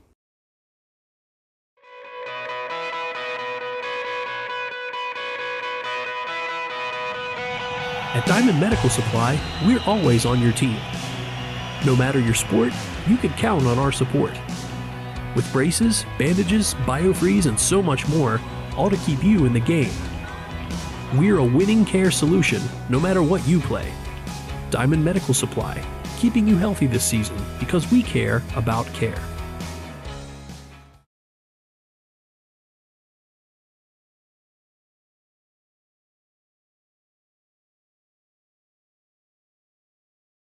Education funding, retirement planning, generating income, or reducing taxes. At Crimson Wealth Management Group, we've got you covered.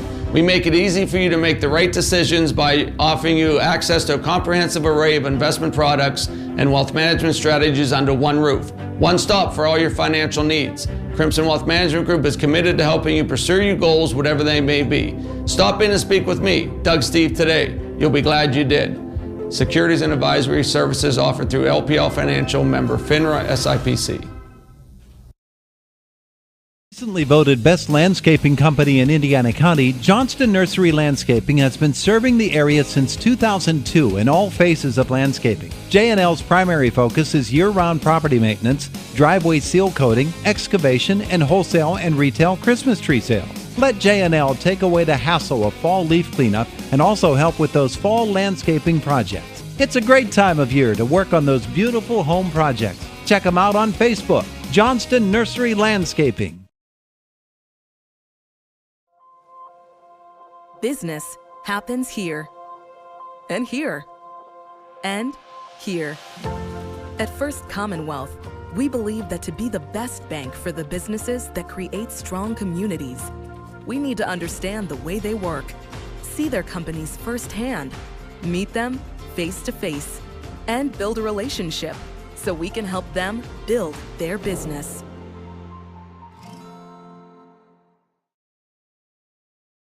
This is State Representative Jim Struzzi, and like most of you, I find myself ready to watch some Friday night football, and this season is no different. I want to wish all our area athletes, band members, cheerleaders, and all who participate the best of luck for a safe, successful, and fun-filled season. These games wouldn't happen without the support of the community, and as a parent, I know the importance of after-school athletics and programs keeping our youth's mind and body ready to tackle life's hardest lessons. From me and my staff, good luck, and I'll be rooting for each and every one of you. This is State Senator Joe Pittman, wishing all of our student athletes and their families every success. Friday Night Lights are always exciting, and I recognize how important it is for students to be involved in activities, whether it be in athletics or the performing arts. I salute not only all of our students, but also all who guide them, on and off the gridiron, and I wish all of our hometown teams the best of luck this season. Number 477925. 477925. I have all the media guys, and I don't get many. I always, as a habit, I always just sign it. Yeah. But because you know somebody pick them up and walk away. Yeah, this is really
School Marching Band.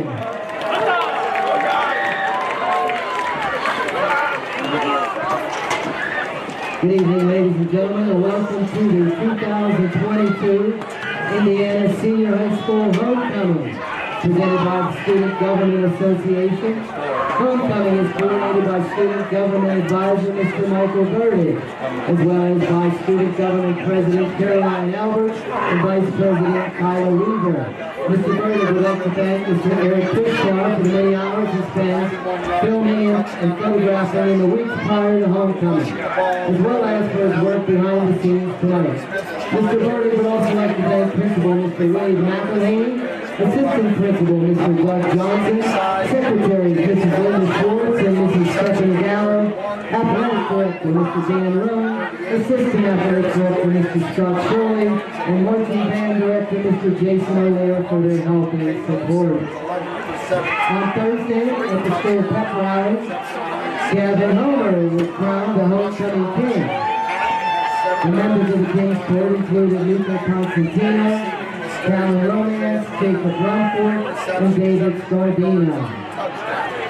And now we will introduce the members of the IHS Homecoming Queen's Court. First is Macy Lorelli. She is the daughter of Amanda Lorelli. She is joined by her escort, Adam Coburn. In school, Macy is the Secretary of Technology Education Club. She is also a member of the Key Club Executive Board, Leadership Seminar, National Honor Society, Student Government Association, and is a senior class representative. She is a member of the IHS volleyball team, IHS dance team, and is a co-leader of the Rowdy Rooters. Outside of school, Macy dances at Senior Dance Studio and plays at the Woodstock Volleyball Club. After high school, Macy hopes to attend a four-year university and play volleyball collegiately. In closing, Macy would like to thank the senior class for nominating her and say good luck to the rest of the court members. She hopes everyone has a safe and fun homecoming. Ladies and gentlemen, Macy Lorelli. Next is Sharice Milner. She is the daughter of Joe and Jill Milner. She is joined by her escort and King's Court member, Callan Romance. In school, Sharice is a member of the Leadership Seminar, IHS Ambassadors, Student Government Association, and Yearbook. Outside of school, Sharice dances at Senior Dance Studio and works at J.C. Penney. After school, Sharice plans to attend a four-year university. In closing, Sharice would like the other court members good luck. Ladies and gentlemen, Sharice Milner. Next is Adriana Petrov. She is the daughter of Dan and Angela Petrov. She is joined by her escort and King's Court member, Gavin Homer. In school, Adriana is a member of Leadership Seminar, Student Government Association, and IHS Ambassadors. She was also selected to be part of the National Center on Education and the Economy at IUP. Outside of school, Adriana works at Lucy Ray, babysits, and attends St. Thomas More University Parish. After high school, Adriana plans to attend a four-year university majoring in marketing. In closing, Adriana wants to thank her friends and the IHS student body for their support. She also wants to give a special thank you to Flo McHugh for driving her earlier this evening. Ladies and gentlemen, Adriana Petrov. Next is Julia Runge. She is the daughter of Kim and Jean Runge. She is joined by her escort, Jacob Gill. In school, Julie is the president of the Science Club. She's also a member of the IHS volleyball team, Leadership Seminar, Spring Play, Fall Play Tech Crew, and National Honor Society. Outside of school, Julie works at the Meadows and enjoys skiing with her family. After high school, Julie plans to attend a four-year university. In closing, Julie would like to thank the rest of the senior class for voting for her and giving her this amazing opportunity. Ladies and gentlemen, Julia Runge. Finally, we introduce Cadence Ullman. She is the daughter of Brad and Jennifer Rowley and Clint and Jess Ullman. She is joined by her escort and King's Court member, David Scardino. In school, Cadence is a member of the National Honor Society, track team, and IHS webcast crew member. She's also captain of the IHS girls soccer team. Outside of school, Cadence plays girls travel softball, works at University Scholars, and helps with Indiana Youth Soccer Camp. After high school, Cadence hopes to attend West Virginia University and major in business management. In closing, Cadence would like to thank her family, teachers, coaches, and friends for supporting her throughout the years. And a special thank you to David Stargina. Ladies and gentlemen, Cadence Allman.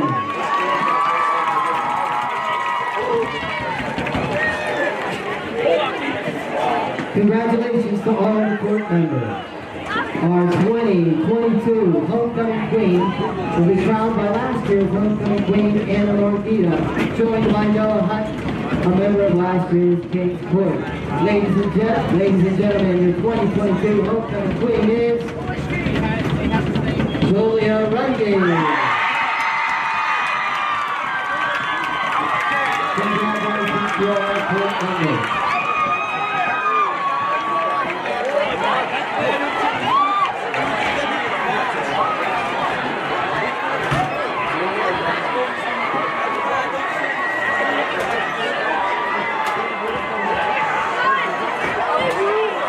Fans, we're still waiting for someone to claim that $417 in the 50-50 raffle. The winning number, 477925. Report to the concession stand, the table beside the concession stand, if you have the winning ticket. 477925.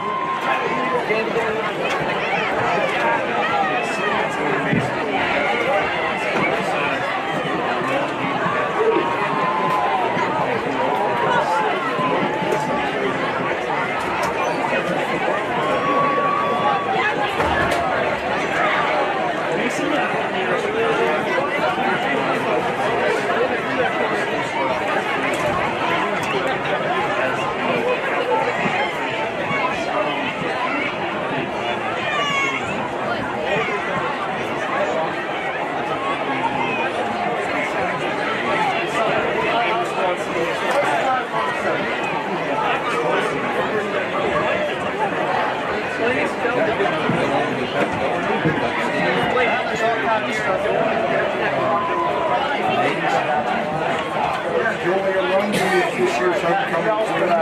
Austin Homer was named, Gavin Homer was named homecoming king yesterday. So now we have a new year of royalty.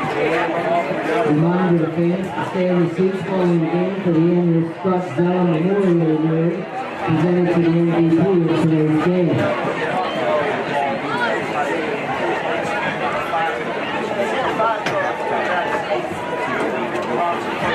Yes, and adjustments, huh? Well, Indiana needs to do more of what they did in that last offensive line, where they were able to get the ball out of Trevor Smith's hands, get it out on the perimeter, get it more across the court. The running game is just not there tonight up the middle, so they need to continue to try and get the ball in Levi Porter's hands out in space. And James Mills had a nice job. So they got to keep Trevor on there, keep him protected. Get the ball out quick. Defensively, they've done it a couple times. They've forced a turnover for this. They really need to do just a better job of keeping them from getting this wide open big chunk of plays.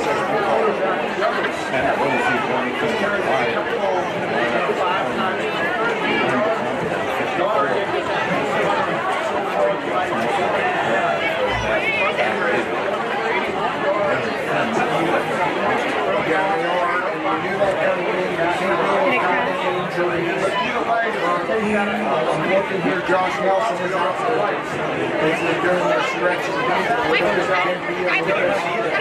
He's down at about the 17-yard line. He's really not moving as well as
That is a little unique in your punting so far. It's back. It's down around the 30 or inside the 30.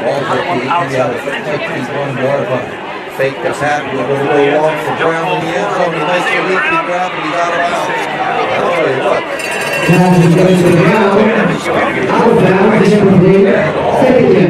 Brown almost over it. That was a really nice throw. For a minute, I thought Brown was going to have that, but good job on the coverage to force him out of bounds as he caught the ball. Brown came into the game with 19 receptions, 6 touchdowns, and he's had a big night here tonight.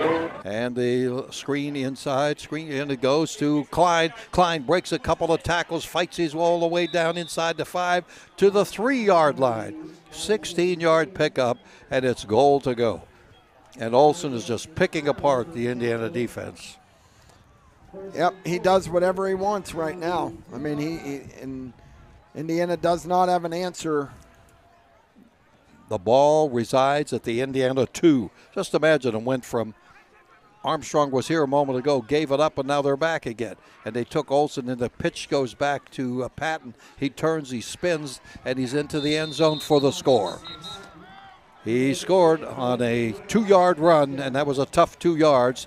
Patton scores, and it's 39-7 Armstrong. This comes here in the third quarter at the 5:32 mark.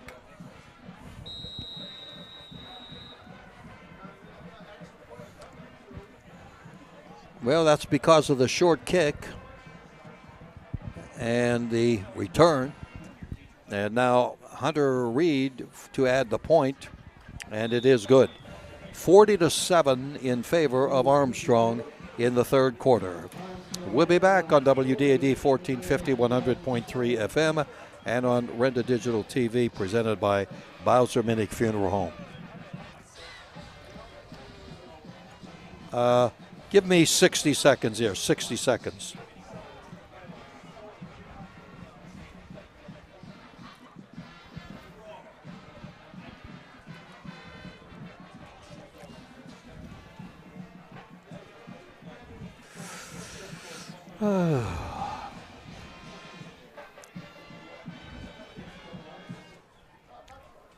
Oh, we got it back.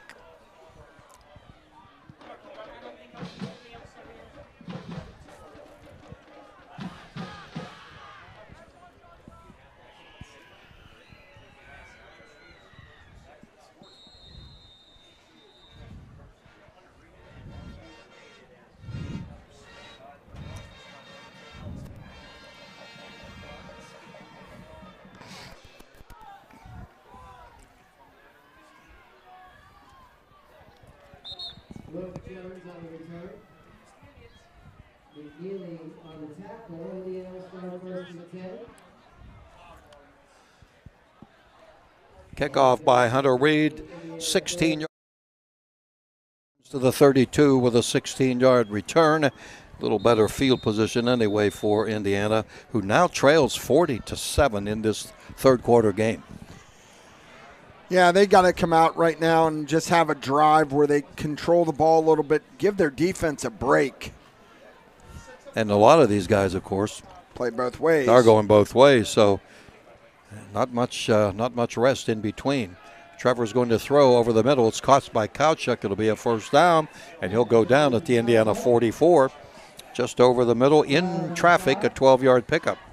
Yeah, that was a real nice slant route. Anthony Kowchuk got inside the defender, and Trevor put a really nice ball right on him, and Kowchuk looks like he's holding hurt. his arm a little bit. Comes off the field awkwardly, and yet he's tugging at his right arm. So he's upright, and his teammates, and now the trainer going over to take a look. Down on the field, here's a pass to middle screen to Porter, and he is hit immediately with a completed pass for 1 yard to the 45. Chrisman and Zablocki read that one that time. Indiana had good success earlier in the game with that crossing route to Porter, but Zablocki and Chrisman were not having it this time. 2nd and 9 at the Indiana 45. Third period. Back to pass, looking, throwing, and it's picked on the far side of the field. And down the sideline goes Ian Olson, and we are in the mercy rule with an interception that goes about 54 yards, and it's 46-7. That's one of those when the quarterback lets go of the ball, it's like, oh, brother. Yeah, and they were just cheating on that route. They knew what Indiana had been doing. Indiana tried to throw the out route, and they were just sitting on it. And Ian Olson with the pick six. And unfortunately, as you said, we're into the mercy rule, Jack. 46-7. And the extra point by Reed, who's been a busy guy, and it's good. 47-7. We'll be back. Armstrong with the big lead. We are in the mercy rule. We'll take 60 seconds on WDAD 1450. 100.3 FM, Renda Digital TV, brought to you by Bowser-Minnick Funeral Home. Are you thinking of getting vaccinated? Talk to your doctor or pharmacist about the COVID-19 vaccine. The Health Initiative for Rural Pennsylvania would like to remind you that COVID-19 vaccines are available for children as young as 6 months. Talk to your doctor, your child's pediatrician, or your pharmacist if you have questions. You can also learn more by visiting vaccines.gov. That's vaccines.gov. Message made possible by the Health Initiative for Rural Pennsylvania.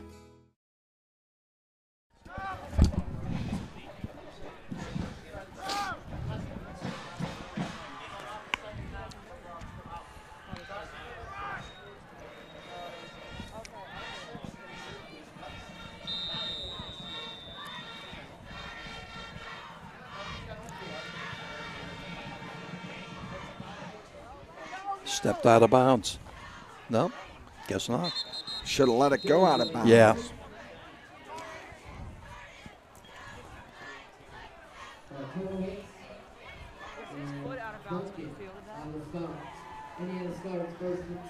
And the kickoff taken on the near side by Rook Jones. He almost stepped out of bounds, and the ball almost went out of bounds, and then he is downed at the 22. Doug, you're right there. That was pretty close play to the sideline. Yeah, and there's no doubt Rourke should have let that go. It would have definitely gone out of bounds there. And just there again, just reps, getting the reps in. He came in late this year, and just experience right there. We've got a running clock. By the way, we'll have the post-game show, the First Commonwealth Bank First Game Show. Time to be first.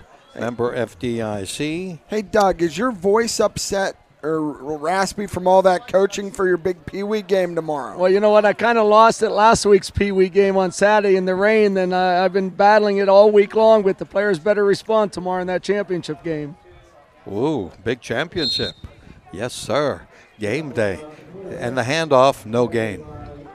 I told the players the other night we need to play smash mouth football against them tomorrow, and we can win. Well, we wish you all the best tomorrow. I know that's a big opportunity for the Indiana Youth Football Program and the First Down Boosters to go bring home a championship. Yeah, but what we need is good coaching. I know, got the bottom of the barrel.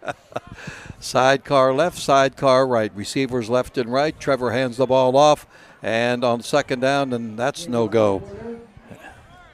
3rd and 10 at the Indiana 22-yard line. You know, we were talking about Scott Zellum earlier and the award for him, Memorial Award. But, you know, his son Tanner was 1 year old when Scott was killed. Tanner is a freshman at the University of Tennessee on a full baseball scholarship. Wow. Tennessee was the #1 team in the country for the last regular season. Wow, that's a great story. Here we go, 3rd down, and Trevor fakes, and he keeps the ball, and he'll take it for about 5. That was actually McFarland. Oh, I'm sorry. That was out of the Wildcat. Yeah, McFarland. And he has been pretty quiet tonight. And didn't matter too much on that play. He got 5 yards, but it's 4th down. And they're going to have to get rid of it.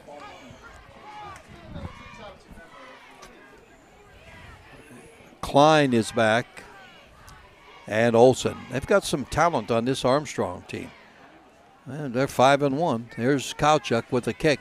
Fair catch and juggled and held at the 42 of Armstrong. We're going to take 30 seconds on WDAD 1450, 100.3 FM, and Renda Digital TV, brought to you by Bowser Minnick.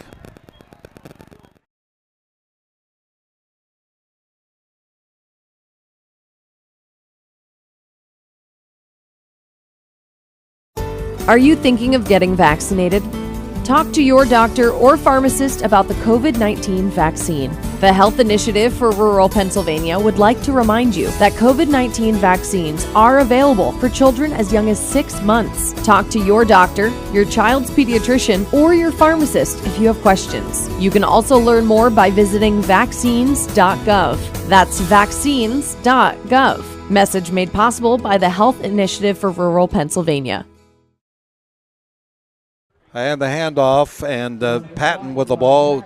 Jonathan Wyatt makes the tackle after a gain of 4, 2nd and 6 at the Armstrong 45. Play fake, Armstrong back, lets it go downfield. That's going to be picked by Indiana, and they'll take it at the 37-yard line. Another pick, and that was Evan Brocious who hauled that one in. Yeah, that was a good job by Evan. You know, it's 47-7. And it feels like they're just trying to pad his stats now, Jack. You know, they have this game well in hand. The mercy rule. If I'm coaching, take him out. Why is he on the field? Yeah. You have all this to play for. WPIAL, playoffs, section title. They got big games coming up. He wouldn't be on the field if I were coaching. But, hey, we'll take the interception. Absolutely, with Brocious and the ball at the Indiana 36-yard line. And the handoff off the right side. It's going to be a decent run on the first down play given to Levi Porter. And the clock is down to 20 seconds in the running clock here, the mercy rule, 47-7 Armstrong. How about that? Last week Indiana scored 47. This time they gave up 47. Are they going to get one more play off? Let's see here. And they just barely, or no, they didn't. And that's going to be the end of the quarter. 4th quarter coming up. Armstrong 47, Indiana 7 on WDAD 1450, 100.3 FM, and Renda Digital TV, presented by Bowser Minnick Funeral Home. Year, we go on a search for great snacks or treats. Children enjoy more than just candy on Halloween. The best sources of calcium are milk, yogurt, and cheese. Kids like us love string cheese because it's tasty and fun to pull, twist, and eat. And parents love string cheese because it's rich in calcium, whatever that is. So give us kids the fun and goodness we are looking for. Make it a very dairy Halloween. A message from Allied Milk Producers. Fun for the entire family? White Township Recreation is now the hub for all of your youth and adult recreation programming. Programming is now open online for registration. White Township.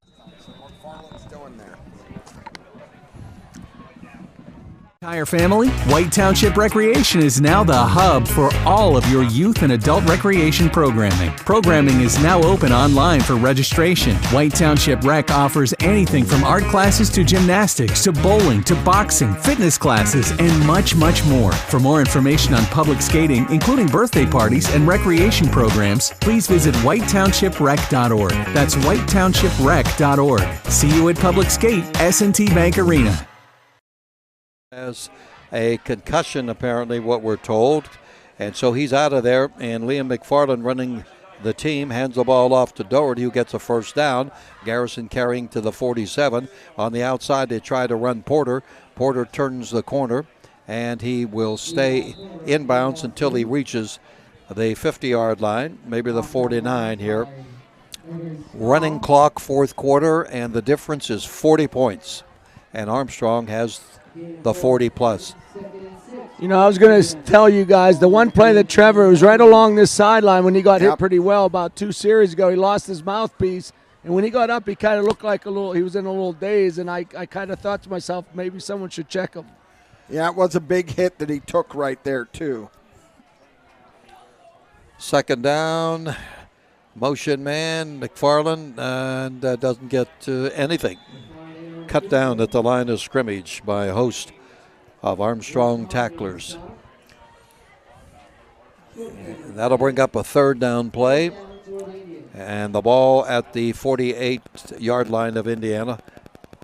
This fourth quarter being brought to you by Diamond Drug and Diamond Medical Supply.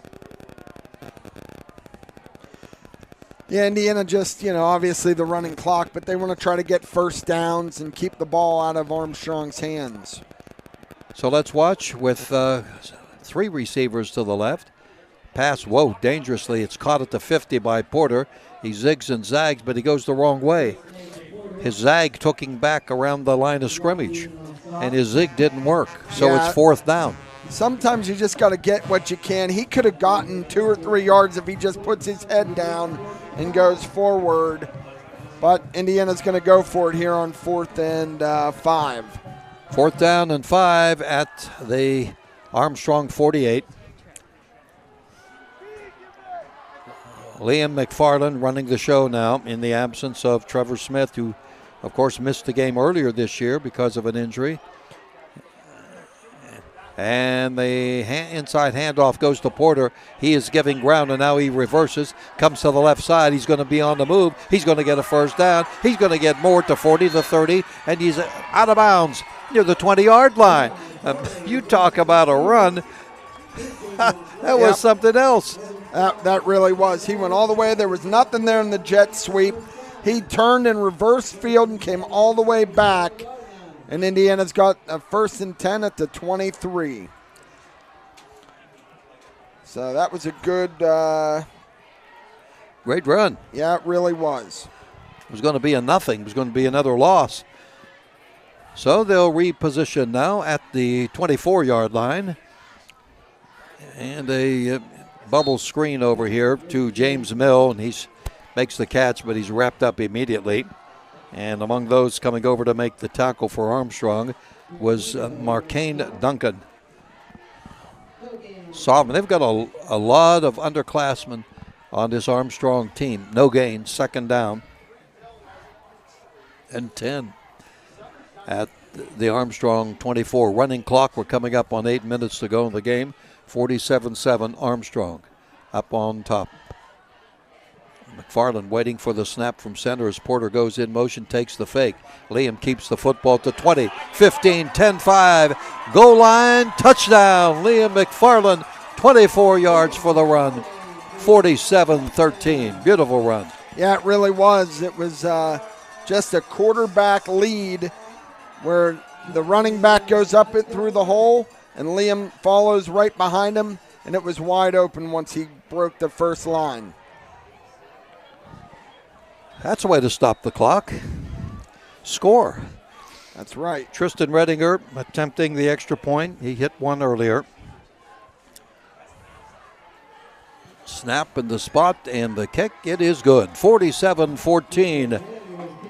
Back in a moment. Indiana kickoff is coming your way on WDAD 1450 100.3 FM. Rent a Digital TV presented by Bowser Minnick Funeral Home.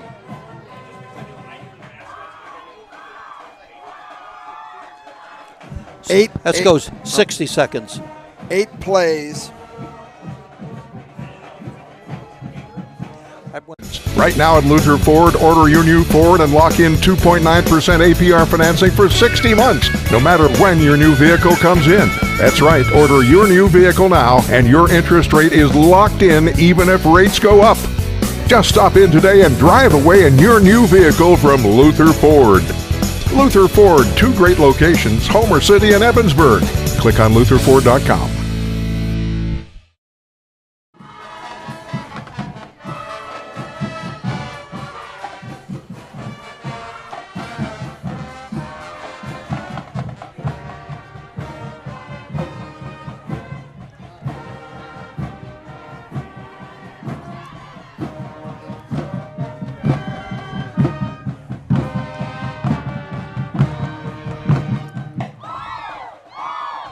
It finally took a 60-second break. What do you know?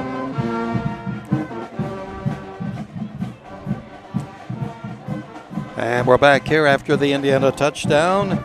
And we'll give you that drive in just a moment. And it's a ground ball. It'll be scooped up at the 33 and a return to the Indiana 48-yard line. The drive brought to you by Luther Ford Lincoln of Homer City, 64 yards, 8 plays, and Liam McFarland scoring from 24 yards out. 47-14 at the 7:35 mark of this game. Homecoming. And they'll put the ball on the Armstrong 49. On the Indiana 49. Moving clock. Let's see who's in there. Well, they got a new quarterback. So somebody heard you. Colt Sprankle is in there, and Sprankle's going to fake and keep the football, and he will get like 1 yard. He is a freshman, 5'10", 140 pounds.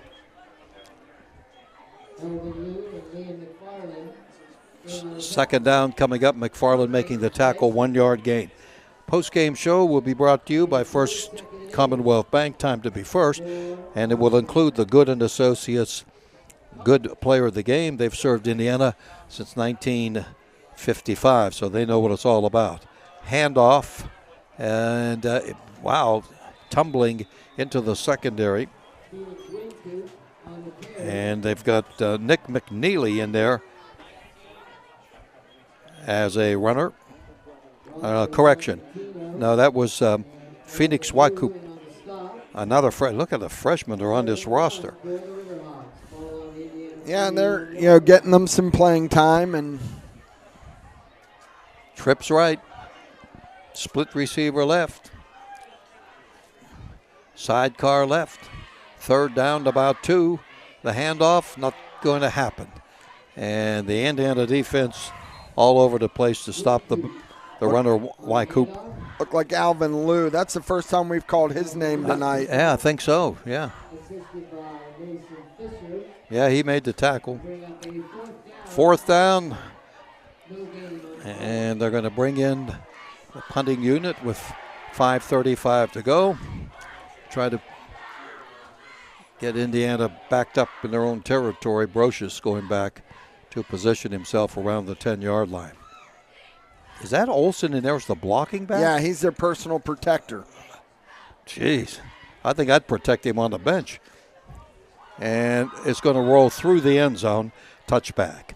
We'll be back. We'll take a 30-second break. 47-14 Armstrong on WDAD 1450, 100.3 FM, and also Renda Digital TV presented by Bowser Minnick Funeral Home.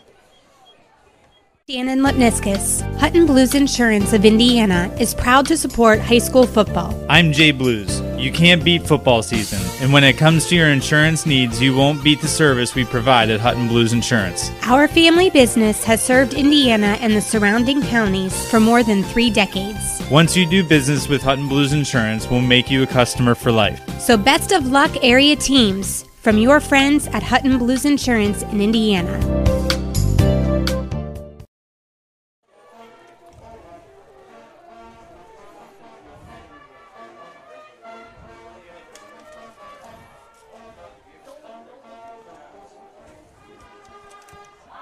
We are back with you now, and it is Indiana ball, and going to pick it up here as we were trying to do some other things, getting some votes in for the Scott Zellum Player of the Game. I didn't see who Levi Porter. He and Porter crossed field and got a first down. Came back and got a first down. So Porter had that beautiful run that on a reverse that helped to set up the last touchdown. So the ball is at the Indiana 32-yard line, first and 10. Gain of 12 there by Levi.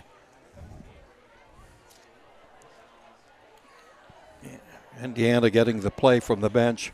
Once again, Trevor Smith, apparently what we were hearing is a concussion possibly. This was earlier in the game in the second half. So McFarland is in there, and the handoff goes up the middle. And spinning his way to the ground is Garrison Doherty, who was a player of the game last week, and he takes it to the 36.5-yard line for a pickup of 5 yards, 2nd and 5.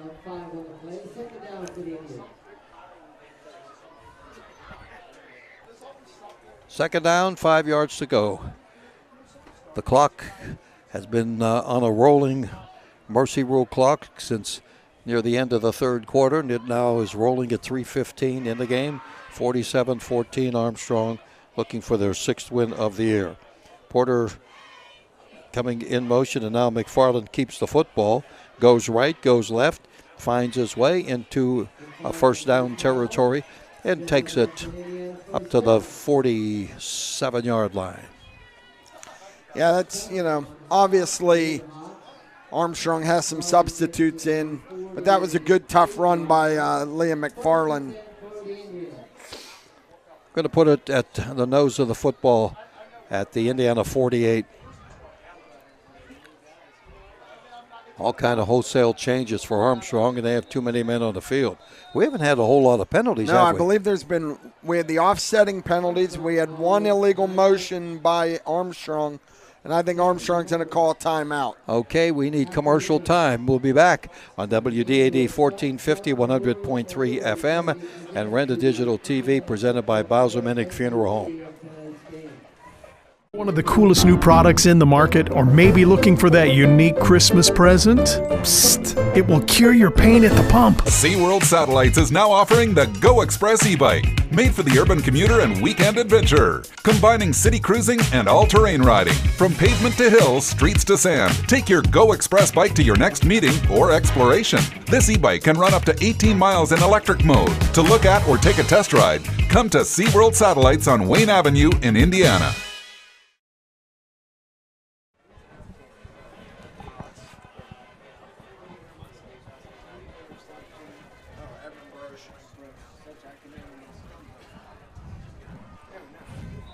Looks like I'll get home in time to see Blue Bloods.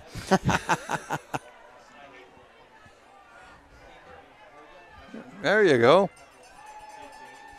Marlin keeps the ball. It's going to be Indiana first down. Harmon in the stop. First and 10 for the Indians. Ball on the 37-yard line. And the last play, Liam McFarland up the middle. First down territory inside the 40. Takes it to the 37-yard line of Armstrong with 1:50 to go in the game. 47-14 Armstrong. Indiana moving the football here, but not this time. They only get a yard. McFarland keeping the ball. He's been a real workhorse here since he came on as the backup QB.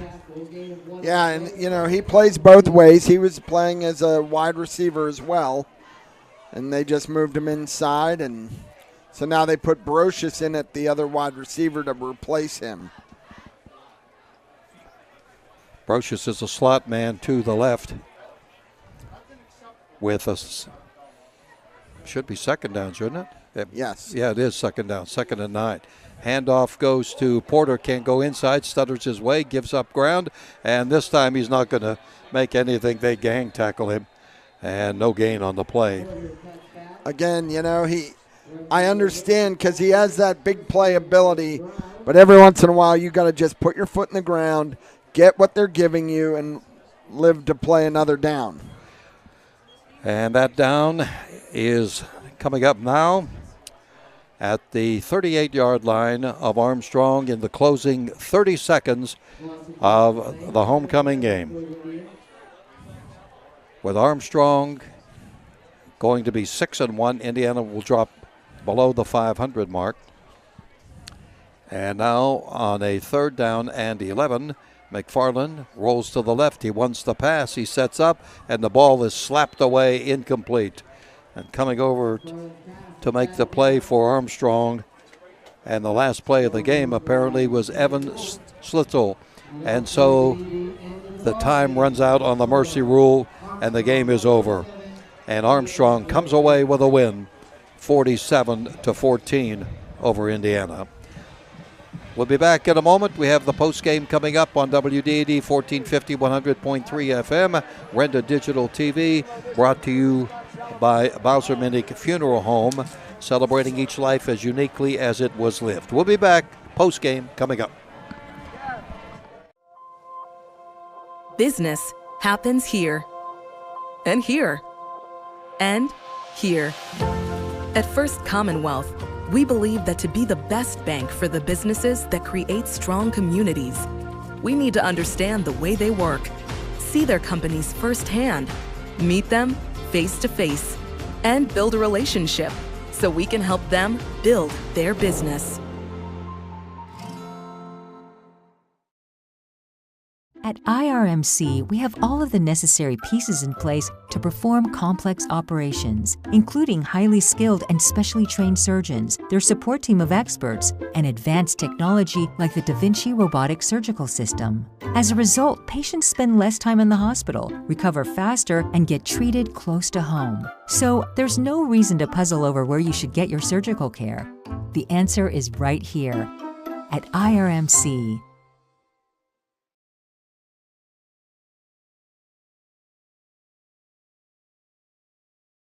Athletic contests involve strength, determination, and perseverance. The team at Bowser Minnick Funeral Home in Indiana is proud to be the presenting sponsor of all the Lil Indians video broadcasts this year. A great game plan involves advanced planning and preparation for the unknown. Anyone can create a plan at any stage in their life. For help with your family's advanced planning, reach out to Bowser Minnick Funeral Home in Indiana and at BowserMinnick.com. Bowser Minnick Funeral Home, celebrating each life as uniquely as it was lived. Are you thinking about getting vaccinated? Talk to your doctor or pharmacist about the COVID-19 vaccine. The Health Initiative for Rural Pennsylvania would also like to remind you that COVID-19 vaccines are available for children as young as 6 months. Talk to your doctor, your child's pediatrician, or your pharmacist if you have questions. You can also learn more by visiting vaccines.gov. That's vaccines.gov. Message made possible by the Health Initiative for Rural Pennsylvania. The ARC of Indiana County, working with the ARC of PA to find solutions to improve the lives of those with disabilities. The COVID-19 Health Disparities Initiative focuses on finding solutions that save the lives of those that are in need and deliver results to increase health equity for all individuals with disabilities now and in the future. If you are interested in learning more about this initiative with the ARC of PA and the Pennsylvania Department of Health, please go to arcindiana.org or the arcpa.org for more information, paid for in part by the Pennsylvania Department of Health.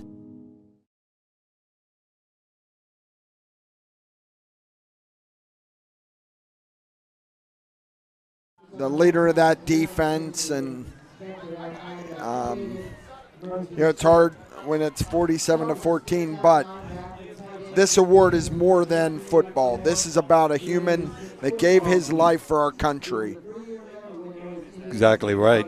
Scott Zellum, and it was my pleasure to broadcast his games back in the mid-'80s. It was my pleasure to watch him as a young kid. Yeah, exactly.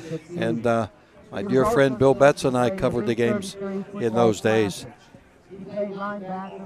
And Nygren named as the Scott Zellum Memorial Award winner. Dug down on the field with some members of the committee, as they've done this for 15 years. We had the sheet here. It goes all the way back. And it's amazing how the years, how they go by. And Scott was just a wonderful individual. We knew, all of us knew his family well and all. And now the announcement is Jake Isaac. McCracken, who won it last year, came back and there you presented it to Isaac. So that was nice of him to come back. So yeah, that's really, really super that they do that. And getting congratulations. Doug going to get an interview with Doug. They're taking pictures and the presentation and I guess they're going to take more pictures. Well, this was Armstrong's night on the field. Yeah, they showed why they are 6-1, why they're undefeated in the Greater Allegheny Conference, and they've got big games coming up ahead of them.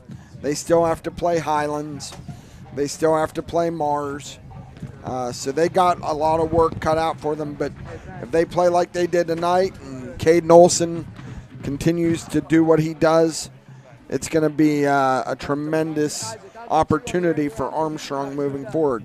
But Indiana, they've got 3 games left, and I think they're all 3 winnable games for the Indians. Hampton will be tough next week, but that game will be very important. Then they have North Catholic here at home, and then Plum here at home. So, not all is not lost for the Little Indians. Well, Coach Wright right now talking with his team, so we'll be back in just a moment. We'll hear from him. Armstrong wins at 47-14. We'll return on the First Commonwealth Bank postgame show after this on WDAD 1450, 100.3 FM, and also on Renda Digital TV presented by Bowser Minnick Funeral Home.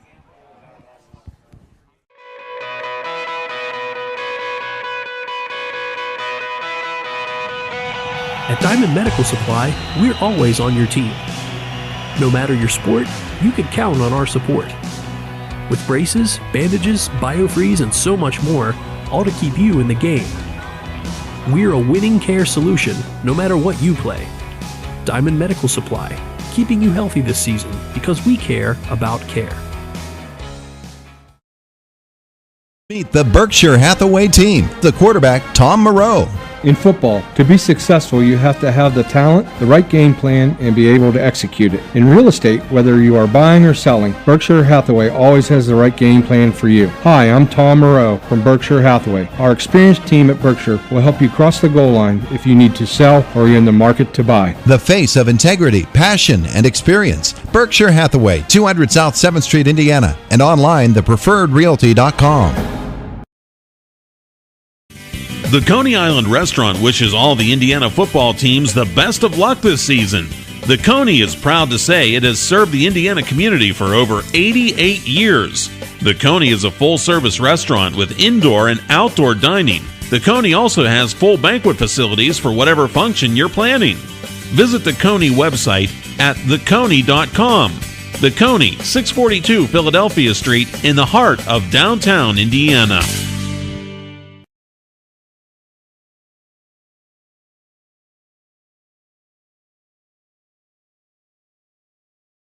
A van hasn't returned your call? Chuck and a truck can't get there for 2 months? Stop dealing with fly-by-nighters and call a company that's fully capable for all your plumbing and heating needs. Joyce Plumbing, Heating, and Air Conditioning Incorporated. Joyce Plumbing, Heating, and Air Conditioning Incorporated is on call 24/7, 365 days a year. Visit us at joyceplumbing.com. That's joyceplumbing.com. Joyce Plumbing, Heating, and Air Conditioning Incorporated, the best place in town to take a leak. PA 042115. Down to Doug as he talks with Coach Brad Wright. Doug? Okay, thank you, Jack. And Coach, not the end of the scoreboard that you wanted to be on tonight. A very talented Armstrong team. Yeah. Not only talented, but very physical team, very strong team across the board. They were just bigger and stronger. You can tell that the majority of their players spent a lot of time in the weight room. And that was one of my points talking to the team, is that we have to start embracing the opportunities that we have in the offseason to get everybody stronger. We always have a nice core of kids. We had 25 or so kids almost every day. We have 45-man roster, so it's almost half the roster that's not in the weight room, and that needs to change. In the first half you had trouble getting first downs, but then you put a nice drive together late in the second quarter, 81-yard drive. You scored a touchdown there on the fourth down play, but then 2 plays later, Olsen was just unbelievable. Right. 2 long passes, and they scored there with 17 seconds left. Yeah, we kind of gift wrapped at that one too, not understanding the situation and knowing their personnel. They're not going to hand the ball off or run a draw or anything like that. They're going to go for the jugular, and our players need to understand that. As far as our drive is concerned, I was proud of our boys for that effort. There hasn't been a lot of teams that have went down to the field like that on them.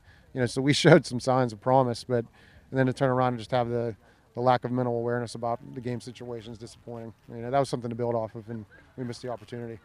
Things don't get any easier. Hampton next week on the road, but before we get to Hampton, Isaac Nygren got selected, awarded the Scott Zellum Memorial Award. He's really come on this year. Yeah, absolutely. He was a good player as a sophomore, so he's talented. He's big and fast, and it doesn't surprise me he won the award. Week in and week out, he's been our best defensive player on average, and he was one of the, when I thought about this award and who might win it, he was one of the first people that came to mind. I thought, but so congratulations to him. He deserves it. He's a really humble kid. He's a hard worker, and he's a great example to everybody else. What did you tell your team after the game? I was like, forget about this one. You have to put it behind us and go on next week to Hampton. Yeah, it's a disappointing loss. We expected more out of ourselves. We fell short. And I basically just told them my main observations. Number one, that we got to develop some mental fortitude when we're facing the high caliber teams like this. And number two is that we have to learn from this, in that we're not prepared for the long haul quite yet. As far as competing in a 10-game season against the big, strong teams like this. And that comes in the off season. So, we need to attract more players to the program, and we need to really hit the weight room hard in the off season. That's what it's going to come down to. Okay, good luck next week at Hampton. Okay. Thank you. Appreciate it. Okay, there you have it, head coach Brad Wright. And we're going to come right now as we got Isaac Nygren right here. Isaac, it wasn't the score that you wanted for this homecoming game at Indiana, but you came back. Your tough defense, and you won the Scott Zellum Memorial Award. What does this mean to you? Oh, it means a lot. That's the thing. The thing to win when you want to come here and play lights out for this award. I praise Jesus Christ, my Savior, for all the abilities He's been able to give me. And, Jake won this last year, and he's a beast. And just winning this award, it's a high honor. So thank you very much. Okay, we'll go get him next week at Hampton. Thank you. Okay, there you have it. The Scott Zellum Memorial Award winner, Isaac Nygren, and we'll send it back upstairs. All right, we'll be back in a moment. Doc and I will take a look at the statistics, and we'll also tell you about the Good Associates Player of the Game. Armstrong wins at 47-14. We'll be back on WDAD 1450, 100.3 FM, and also Renda Digital TV, presented by Bowser Minnick Funeral Home. The Indiana County Technology Center is now accepting enrollment in our adult education programs. The ICTC's adult education programs offer in-demand post-secondary programs tailored to empower student success. From cosmetology to welding and practical nursing, the ICTC has a program for everyone.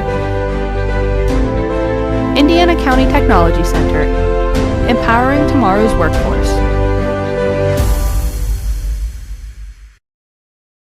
One of the coolest new products in the market, or maybe looking for that unique Christmas present? Psst, it will cure your pain at the pump. SeaWorld Satellites is now offering the Go Express e-bike, made for the urban commuter and weekend adventure, combining city cruising and all-terrain riding. From pavement to hills, streets to sand, take your Go Express bike to your next meeting or exploration. This e-bike can run up to 18 miles in electric mode. To look at or take a test ride, come to SeaWorld Satellites on Wayne Avenue in Indiana.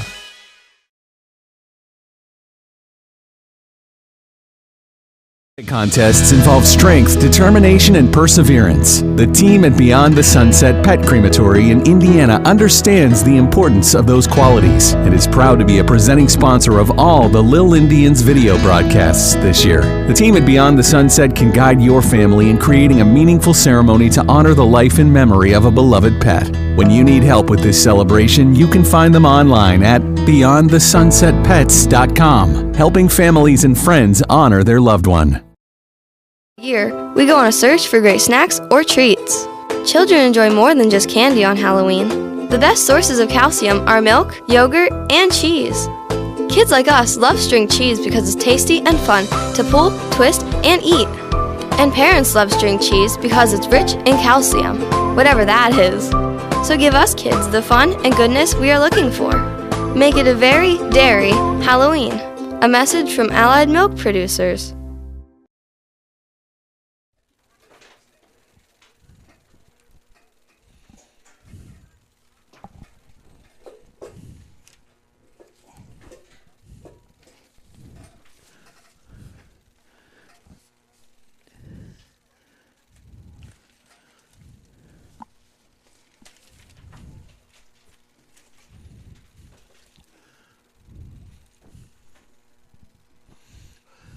We're back on the post-game show brought to you by First Commonwealth Bank. Time to be first. And, of course, we have the final score here tonight, 47-14. Armstrong defeating Indiana on homecoming night. Pat Doherty, Doc, give us some stats here in this game tonight. Yeah, Jack, Trevor Smith ended the night 16 of 22 with 104 yards, 1 touchdown and 2 interceptions. Obviously, he left the game early. We're hoping he'll be okay. Running the ball, really, it was tough sledding all night. Levi Porter had 10 carries for 54 yards, and Liam McFarland had 6 carries for 54 yards and 1 touchdown. For Armstrong, Caden Olson, we talked about 16 of 27, 235 yards, 3 touchdowns and 3 interceptions on the night. So he was as advertised, but Indiana got the ball from him. They got a couple interceptions. A couple big plays here or there might have made the difference, but unfortunately that wasn't to be tonight. But he was as advertised, and that's going to be a very tough team as they move along. Yeah, exactly. And, when you take a look at what he did last year and this year, it's good and riddance that he won't be playing Indiana again because he had 5 touchdowns he accounted for last year. But he's got people around him. Yeah. How many sophomores and freshmen did we name and mention? Many. And, it was just crazy how that went to be. So we'll move along, and, we'll get Hampton here next week and see how everything goes. We had as we mentioned, the Scott Zella Memorial MVP Award winner, Isaac Nygren. How about the Good and Associates Player of the Game? I got to believe we got to go with Nygren. I would say, too, wouldn't you? Yeah, I believe so. Yeah. Isaac did a great job out there, and we're really excited for him and for that award. And, thanks to Doug Steve and his committee for continuing to do that. As I said earlier, what a tremendous person Scott was, and that's really meaningful. So I think we go with Isaac Nygren on the good player of the game as well. All right, that's good. 47-14, Indiana drops to 3-4, and Hampton, of course, the game lasts for next week. That'll be on the road. Well, I'm going to make a special announcement here that I had told my compadres a little bit earlier, but this is my final broadcast for Indiana High football. Mark Hildyard will be along to carry you right through the end of the season, and after almost 40 years, I thought it might be time to turn the ball over, let's put it that way. But I want to thank a lot of people because my first year was 1969, and that'll take you back a few years. And to the people that sat beside me here over the years, starting with Ray Goss, Jim Krebs I worked with for a while there from time to time when Ray wasn't available, through the 1980s with Bill Betts, Bill Otto, Scott Musgrove, Bruce Weber, our buddy Doug Steve here who's in the background and still is working diligently, and to Pat for Doc for the last couple of years, Andy Hart on the TV side for the last couple of years. That's how we've gone from, from cassettes and things way back when in the late 60s to TV and everything that's going on now. And for the coaches, starting with Bernie McCowan, the Hall of Famer back in 1969, who was replaced by Dan Cardone, then Bill Warwick, who was still assisting on the staff, Mark Zelinskas, John Allen Snyder for a bit, Brandon Overdorf, and, of course, now with Brad Wright. So thanks to all of it and all the people, the producers that kept us on the air for all these years. Not leaving you totally. Lord willing, be with you tomorrow with IUP football and with Doc. Wait, 1969, Jack, that's when I was born. I know you were the baby of the year. New Year's baby. You've been doing it this long. Well, actually, I had the opportunity to do it for 20 years and then an interruption of 15 as we went down, with Homer City for about 15 and then came back with Coach Zelinskas, and it's been almost that long. How the years have flown by. So we'll be watching closely, and I'll be keeping tabs on you guys. Hey, join us tomorrow for Indiana, for Coach's Corner, Luther Ford Lincoln Coach's Corner show on WDAD and 100.3 FM. That's at 8 o'clock till 10 o'clock. And we'll have IUP football with you tomorrow at 11:30, kickoff at noon from California and Adamson Stadium. So for all this wonderful crew and our great sponsors, and Garrett Clark, who is our producer back at the Renda Broadcast Studios. Let me jump in real quick, Jack. I hate to take your thunder. Sure. We got to thank a young man that helped us tonight, Zeke Thomas. Yeah. We had a statistician tonight, and he did a great job for us keeping our stats up to date. So he's a ninth grader here at Indiana, and we're real appreciative to have his help tonight. I think we should extend his contract. Yeah. Double his pay. Double his pay, just like the rest of us, right? That's right. Yeah. That's it for now from Homecoming and Andy Kuzneski Field. Jack Benedict bidding you a very pleasant good evening and have a Major League day. Job Fair 2022 is coming this Thursday, October 13th from 10 to 2 at the Indiana Mall. Meet with 50 employers in every category from full to part-time and seasonal help. Sponsored by Diamond Pharmacy, Renda Media, and the Indiana Mall. Bring your resume, come dressed for success, and meet with employers wanting to meet you. Possible interviews on the spot from employers in healthcare, mechanical, transportation, restaurant, retail, and temp agencies. Fall Job Fair Thursday, October 13th at the Indiana Mall. See you there. Let me find my notes here.